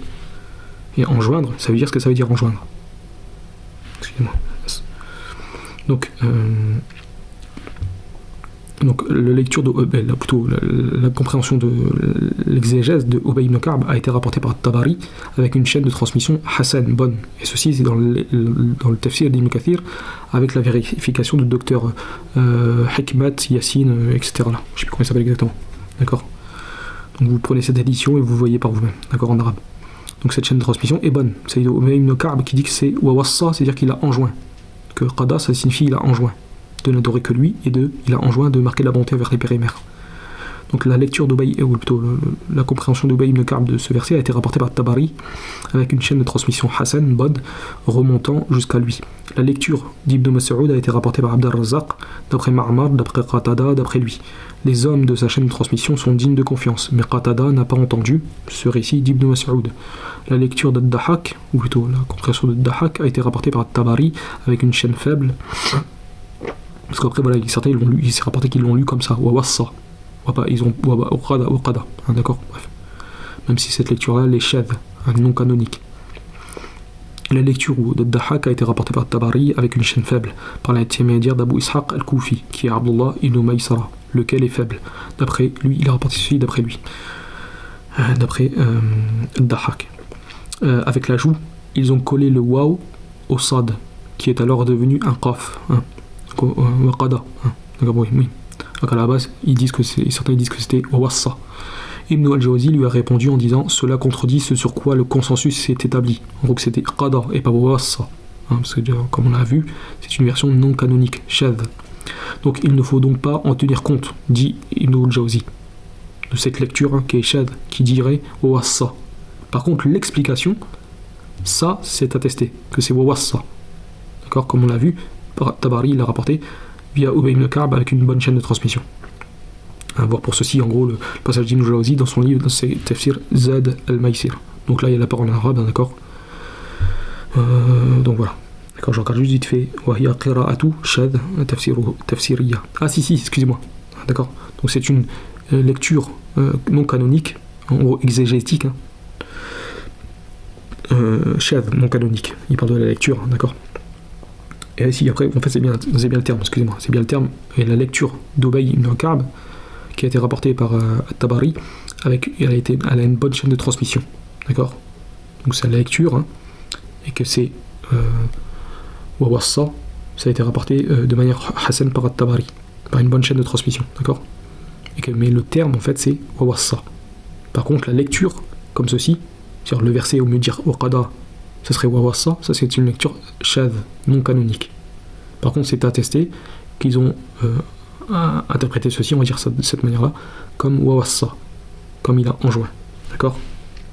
Et d'autres ont même dit wa amar, et qu'il a ordonné. D'accord. Commandé. D'accord, bref, oui. Donc voilà un peu, vite fait, l'explication d'Ibn Kathir avec les différents tafsir. Donc là il y a pareil le tafsir de Qurtubi, hein, Tafsir al-Qurtubi, sourate 17, Al-Isra, verset 23, la parole du Très-Haut, donc c'est une traduction de Tafsir al-Qurtubi sur ce passage.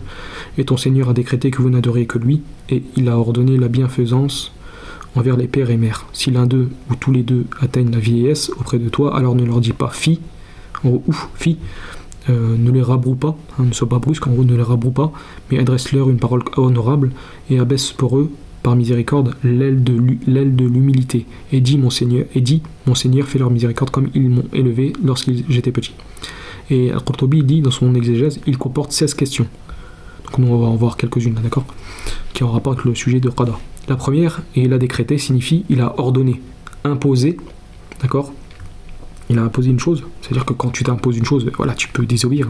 Il a ordonné, imposé et rendu obligatoire. Ibn Abbas, Al-Hassan, Al-Basri et Qatada ont dit ceci n'est qu'un qada de jugement, mais pas un qada d'ordre.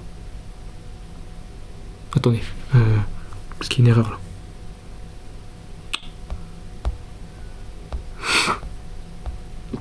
là. Ça serait plus l'inverse.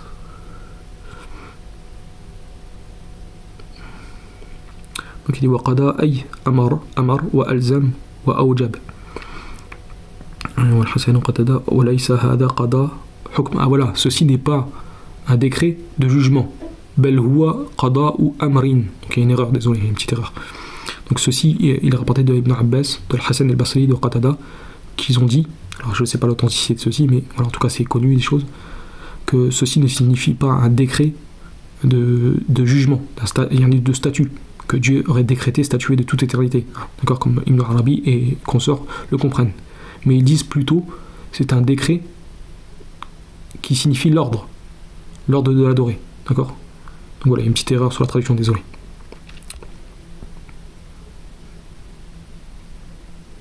Oui, ou plutôt non, ceci n'est pas un qada de jugement, mais c'est un qada d'ordre. Oui, mais en fait, non, excusez-moi, c'est moi, je suis un peu fatigué, astaghfirullah. Non, c'est bien traduit, désolé, excusez-moi. D'accord, donc c'est Dieu, il a donné un ordre. Hein. Donc c'est pas un décret de jugement que Dieu a jugé, statué, que ça serait de toute éternité, que Dieu sera adoré quoi qu'il arrive. Comme Ibn Arabi et consorts le comprennent. Dans le Mus'haf d'Ibn Mas'ud, on trouve « Et ton Seigneur a enjoint » au Wassa.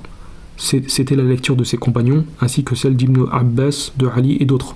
Elle se trouvait également chez Ubay ibn Ka'b, sauf qu'on vient de le voir dans les annotations du Tafsir ibn Kathir par Dr Sheikh Hikmat Yassin, que c'est une lecture shadh, c'est une lecture non canonique. D'accord ? Bien que l'explication Wawassa, elle a été apportée. D'accord ? Ibn Abbas a dit il s'agit seulement de « Et ton Seigneur a enjoint » Wawassa, Rabbuka. L'un des deux waouh s'est rattaché à l'autre et cela fut alors lu et ton Seigneur a décrété. Donc certains en fait ils disent qu'il y a eu en gros une manipulation, en gros, et voilà, d'accord, vous allez voir ce qu'il est dit, d'accord, simplement c'est un petit truc en plus que vous saurez, mais ça c'est pas à prendre en compte. Les savants ils ont réfuté ceci, hein, je précise, d'accord, comme ça si vous avez un jour vous entendez ceci, vous savez que c'est une lecture qui est non canonique et que ceci est réfuté, hein. Car si cela avait le sens de qada au sens de décret contraignant, personne n'aurait désobéi à Allah. Ça c'est une parole qui est attribuée à l'imam al-Razi, d'accord, cette dernière parole. Car si cela avait le sens de qada au sens de décret contraignant, hein, que quoi qu'il arrive, Dieu avait décrété que lui seul sera adoré, alors ceci voudrait dire que personne n'aurait désobéi à Allah. Hein, c'est pour ça que en fait ça, dire que comme Ibn Arabi a dit, le qada, à un côté ça n'a pas de sens. Parce que là, Al-Razi dit que si c'était de ce sens-là, le décret de contrainte, que Dieu avait contraint, que, en gros, que lui seul serait adoré, alors personne n'aurait désobéi. Selon l'explication de Al-Razi. Ad-Dahhak a dit, pour certains, les textes a été altéré. Hein, certains, ils ont dit ça. Wawassa fut confondu avec Qada, lorsque le waw et le sad se mélangèrent au moment de la rédaction du Mus'haf. Mais encore une fois, c'est une lecture qui est shadh, d'accord, qui est non canonique. Abu Hatim rapporte d'Ibn Abbas une parole similaire à celle d'Ad-Dahhak.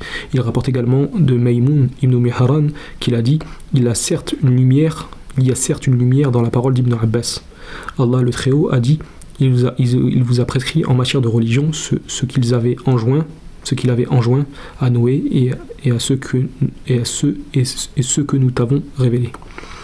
Puis Abu Hatim il refusa qu'Ibn Abbas aurait pu dire ceci. D'accord, en gros c'est pas authentique, quoi. Il dit si nous disions cela, les zindiq, donc les hérétiques, nous attaqueraient au sujet de notre Mus'haf. En gros, c'est pas attesté, d'accord, dans le sens que c'est pas authentique, ça, d'accord. Parce que c'est pas ça qui est rapporté Ibn Abbas en gros. Puis nos savants théologiens, mutakallimun et autres ont dit le mot qada est employé dans la langue arabe, avec plusieurs sens. Le qada au sens d'ordre, comme dans sa parole du Très-Haut, et ton Seigneur a décrété que vous n'adorez que lui.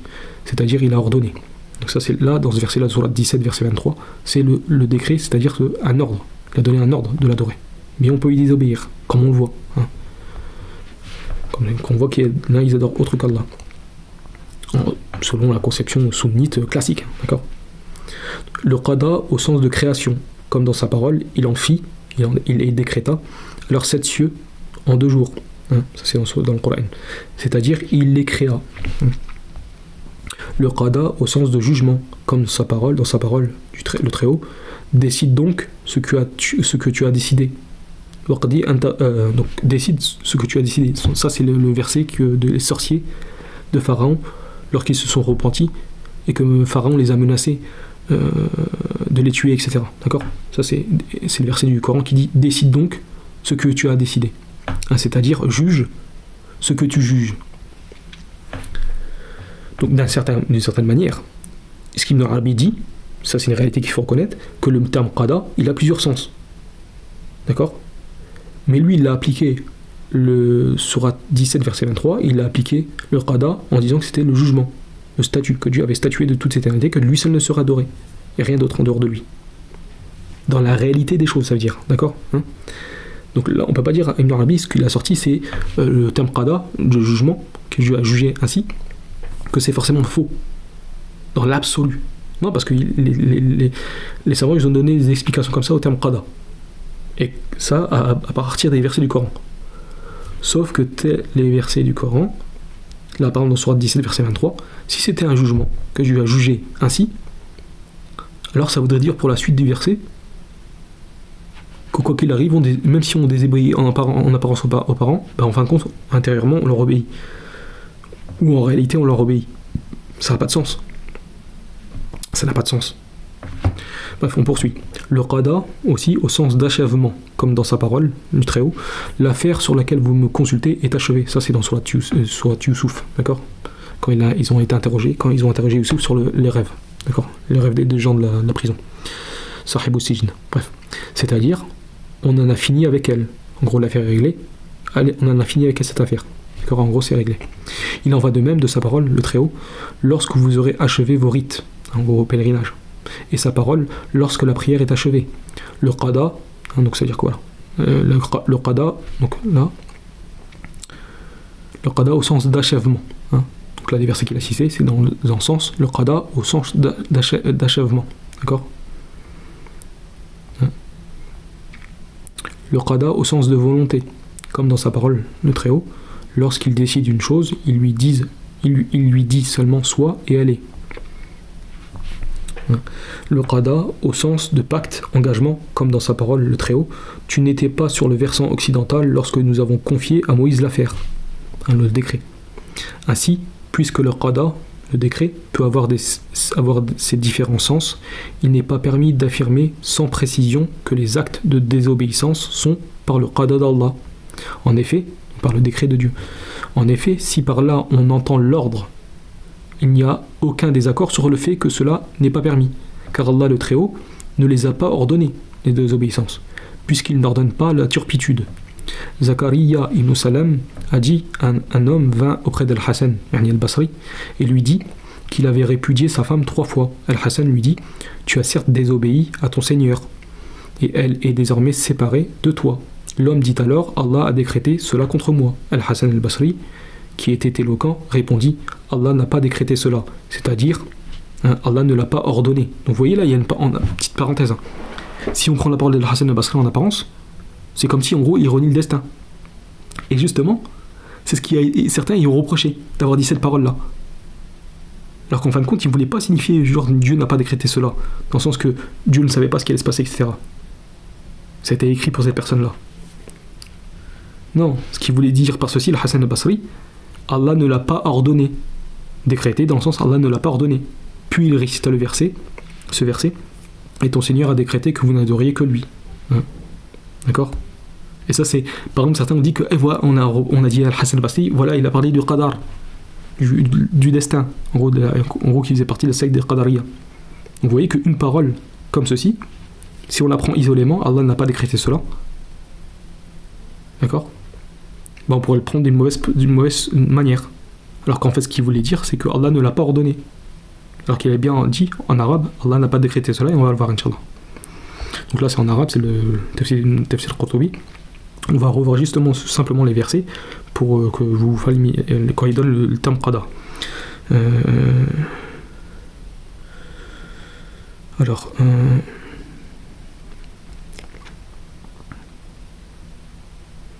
ثم قال العلماؤنا ثم قال القرطبي ثم قال علماؤنا المتكلمون وغيرهم et d'autres que قضى يستعمل في اللغة على وجوه فالقضاء بمعنى الأمر كقوله تعالى وقضى ربك ألا تعبدوا إلا إياه معناه أمر والقضاء je vais grossir en plus gros c'est mieux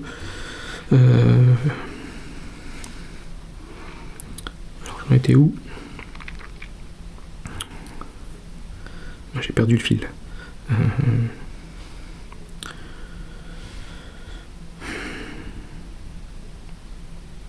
فالقضاء بمعنى الأمر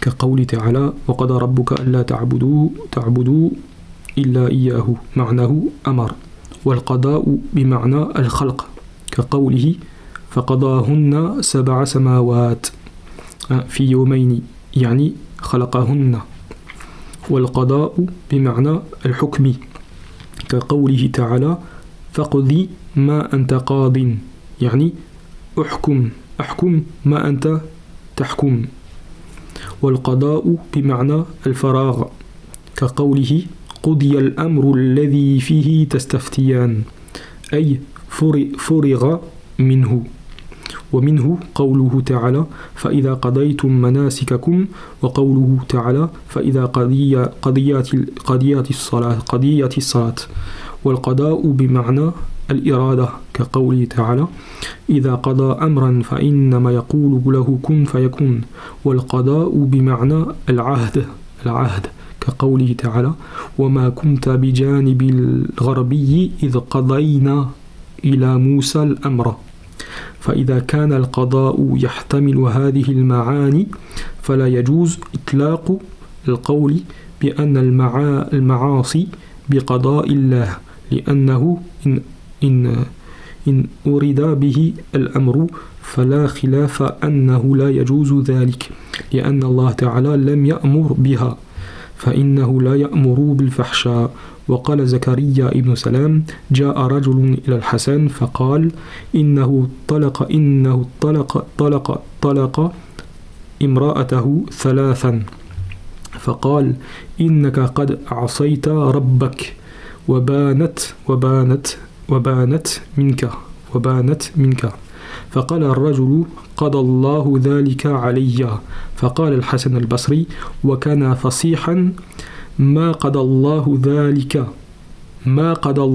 ذلك أي ما أمر الله به وهذا الكلمة الحسن البصري يدل أن الكلمة على الظاهر يعني بعض الكلمات مشكلة.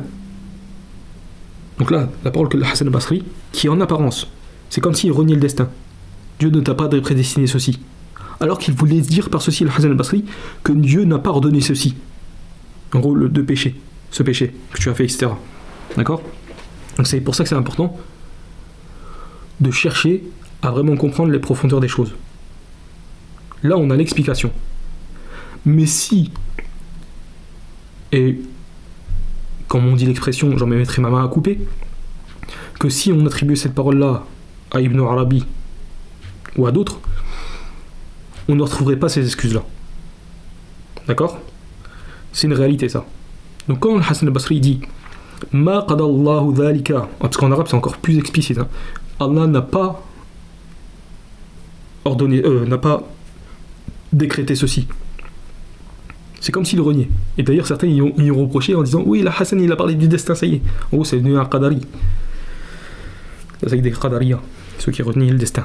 Alors qu'il voulait dire par ceci Ma amara Allahu bi. Allah n'a pas ordonné ceci. Recette de désobéissance. Waqara hadihi al-aya, et puis il a lu le verset Waqada rabbuka alla ta'budu illa iyyah. En gros, Dieu n'a pas décrété, Dieu a décrété et ton Seigneur a décrété de n'adorer que lui. Voilà. C'est de l'imam Qurtubi. Pourtant, ouais, il a pris le mot qada, qu'Allah n'a pas décrété ceci concernant ton péché, il a justifié avec le verset du Coran qui dit wa qada. Alors que lui, ce qu'il visait, c'est qu'Allah n'a pas ordonné. Voilà, d'accord. Al-Muhim. Je pense qu'on a fini. C'est pas Allah. Moi, je crois qu'on a fini parce que ces autres choses-là, j'ai déjà faites. Alhamdulillah. Je suis étonné. Alhamdulillah. Tant mieux. Walillahi alhamd. Masha'Allah. La hawla wa la quwwata illa billah. Je sais pas, ça fait combien de temps? Ça fait 1h40. Masha'Allah. Je pensais que j'avais dit l'autre fois que ça me prendrait, je pense, 3 heures à faire ceci. Et non, je me suis trompé. Alhamdulillah. Alhamdulillahi Rabbil Alamin. Donc là c'est la 4e vidéo de cette série que j'ai fait aujourd'hui là.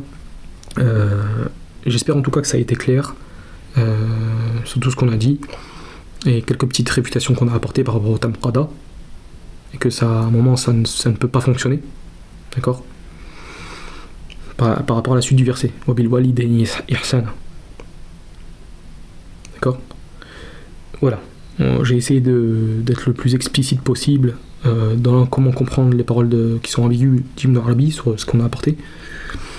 Wallahu ta'ala alam, d'accord. Maintenant, la réalité de ces paroles-là, est-ce que la réalité de ce qu'il dit Ibn Arabi par rapport en fin de compte, en réalité, ce qu'ils adorent, ce qu'ils visaient, c'était Dieu, quand bien même leur objet d'adoration, la forme qu'ils ont donnée était fausse, d'accord. Comme on dit, il n'a pas dit que c'était vrai, non. Parce qu'il dit bien que ceux-ci et ils se sont trompés sur Nisba, d'accord, sur l'objet, j'ai oublié le terme Nisba, sur l'attribution. Ça, ils se sont trompés. Mais ils ne se sont pas trompés sur l'objet d'adoration. C'est-à-dire ce qu'ils visaient par ceci. En gros, les associateurs. Voilà, après... Je pense que je pourrais pas être plus clair. Je pense qu'avec les explications de l'émir al-Mujahid Abdel Qadir al-Jazairi rahimallahu ta'ala wa rahmatan wasi'a wa rahimahumullahu jami'an, donc je pense que ces paroles d'Abdel Qadir al-Jazairi sont assez claires, inshallah ta'ala. Voilà, je vais vous laisser sur ceci, inshallah, et il y aura peut-être une autre vidéo mais qui sera simplement à l'écrit, comme j'avais dit dans la vidéo précédente, si j'ai le temps de le faire, moi je pense pas aujourd'hui, mais quelques réfutations de quelques propos de Sha'rani dans son livre Al-Yawaqit wa Al-Jawahir fi Bayan Aqaid Al-Akabir, d'accord. Ce sera une petite vidéo assez courte mais que par l'écrit, Inch'Allah. Une fois que j'aurai terminé ça, je pense que j'aurai fait mon travail, et s'il doit y avoir d'autres vidéos par la suite, en tout cas, je pense qu'avec tout ce que j'ai apporté pour l'instant, je pense que ça va suffire. Je vais laisser après ceci, une fois que j'aurai terminé, Inch'Allah, proposer la vidéo d'Ash'arani, si j'arrive à la faire cette semaine. Je laisserai quelques temps sur cette chaîne-là pour que les gens regardent les vidéos, et je passerai, Inch'Allah, à autre chose, Inch'Allah. Mais si je trouve d'autres choses à traduire, qui sont vraiment intéressantes, je le ferai, Inch'Allah. Mais je pense que voilà, après ceci, après ces efforts-là qu'on nous a permis de faire, je pense que c'est assez clair, on a assez montré en fait les deux côtés, les positions. Voilà, comme j'ai dit, pour un petit peu conclure cette série-là d'audio, de vidéos, des deux côtés, chacun tire la couette, d'accord, concernant le sujet d'Ibn Arabi. Mais ceci vaut pour toute personne aussi, dans laquelle il y a des divergences, etc. Donc certes, de ceux qui critiquent Ibn Arabi, ils ont des raisons de le critiquer, et des bonnes raisons même, mais il y a des choses qui sont affirmées qui ne sont pas vraies, qu'on a vu ce matin, par rapport à certains poèmes qui ne sont pas dits comme ça, par exemple. D'accord ? et d'autres même des compréhensions qu'ils ont eues qui ne sont pas à comprendre comme ça.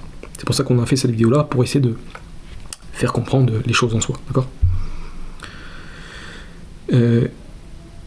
Et donc de l'autre côté aussi, ceux qui sont pro Ibn Arabi, ils ont des vérités qu'ils disent, d'accord, car il faut le reconnaître, mais ils ont aussi des faussetés, ils ont du rouleau.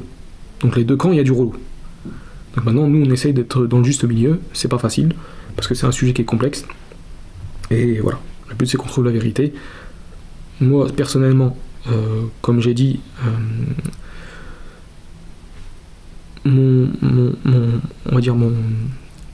ma position, on va dire, finale sur Ibn Arabi, c'est que je retourne à ma première opinion, c'est-à-dire à Tawaqquf. D'accord, l'arrêt de me positionner concernant Ibn Arabi. C'est-à-dire que ni je le déclare mécréant, parce que je n'ai jamais déclaré mécréant, ni je le déclare innovateur, comme j'ai pu le dire, ou zindiq, d'accord, hérétique. C'est-à-dire que je ne me prononce pas. Je laisse son affaire à Allah. Et je précise, ça ne veut pas dire que je renie tout ce qui a été dit, parce qu'il y a des choses qui sont très claires, avec Pharaon, etc., etc. Il y a des choses qui sont très claires, qui ne sauvent d'aucune ambiguïté, car ses propres élèves l'ont expliqué du sens apparent. Ils ont pris les écrits d'Ibn Arabi selon le sens apparent. Donc je ne me positionne pas, Tawaqquf c'est ça, je ne me positionne pas, c'est-à-dire que je ne statue pas de son statut. Je laisse son affaire à Allah. Et ni je vais faire ses éloges. D'accord ? En disant que c'est un grand saint, etc. Je laisse son affaire à Allah. Et je précise aussi à nouveau que je n'invite pas à lire ses écrits. Surtout pour des personnes lambda qui ne maîtrisent pas un minimum de la religion. Car moi-même, une petite précision, je suis personne, d'accord, je répète, je suis personne. Je précise que moi-même, pourtant j'ai ces livres, mais je ne vais pas m'attarder en soi sur ces livres vraiment, etc. D'accord ? Voilà. Non, après, encore une fois, chacun fait ce qu'il veut. Simplement, moi, simplement pour clôturer, je dis, voilà, ma position finale, Inch'Allah Ta'ala, parce que je laisse son affaire à Allah. Moi, c'est pas en soi ce qui m'importe le plus, cette position, que dire de lui, etc. Simplement, c'est voilà, moi, je me positionne moi-même, je prends l'avis que certains savants ont dû, at-tawaqquf, l'arrêt de se positionner sur lui, laisser son affaire entre les mains d'Allah. Par contre, voilà, on a exposé les choses, et ça, il y a des choses qui sont claires que personne ne peut renier. Khayr, Inch'Allah. Voilà, je vous laisse sur ceci. Qu'Allah nous conduise vers ceux qui l'agrée et qui l'aime, parmi les paroles et les actions, d'accord. Qu'Allah purifie nos cœurs, qu'Allah mette l'union entre les musulmans et qu'il éloigne les musulmans de la division, d'accord. Surtout que justement ces sujets-là, c'est des sujets qui divisent beaucoup. Mais voilà, on essaie d'être juste. Je dis pas que j'ai atteint la justice dans tout ceci. Je pense que c'est pas possible, malheureusement. Je demande pardon à Allah si des erreurs ont été commises au cours de toutes ces années par rapport au sujet d'Ibn Arabi.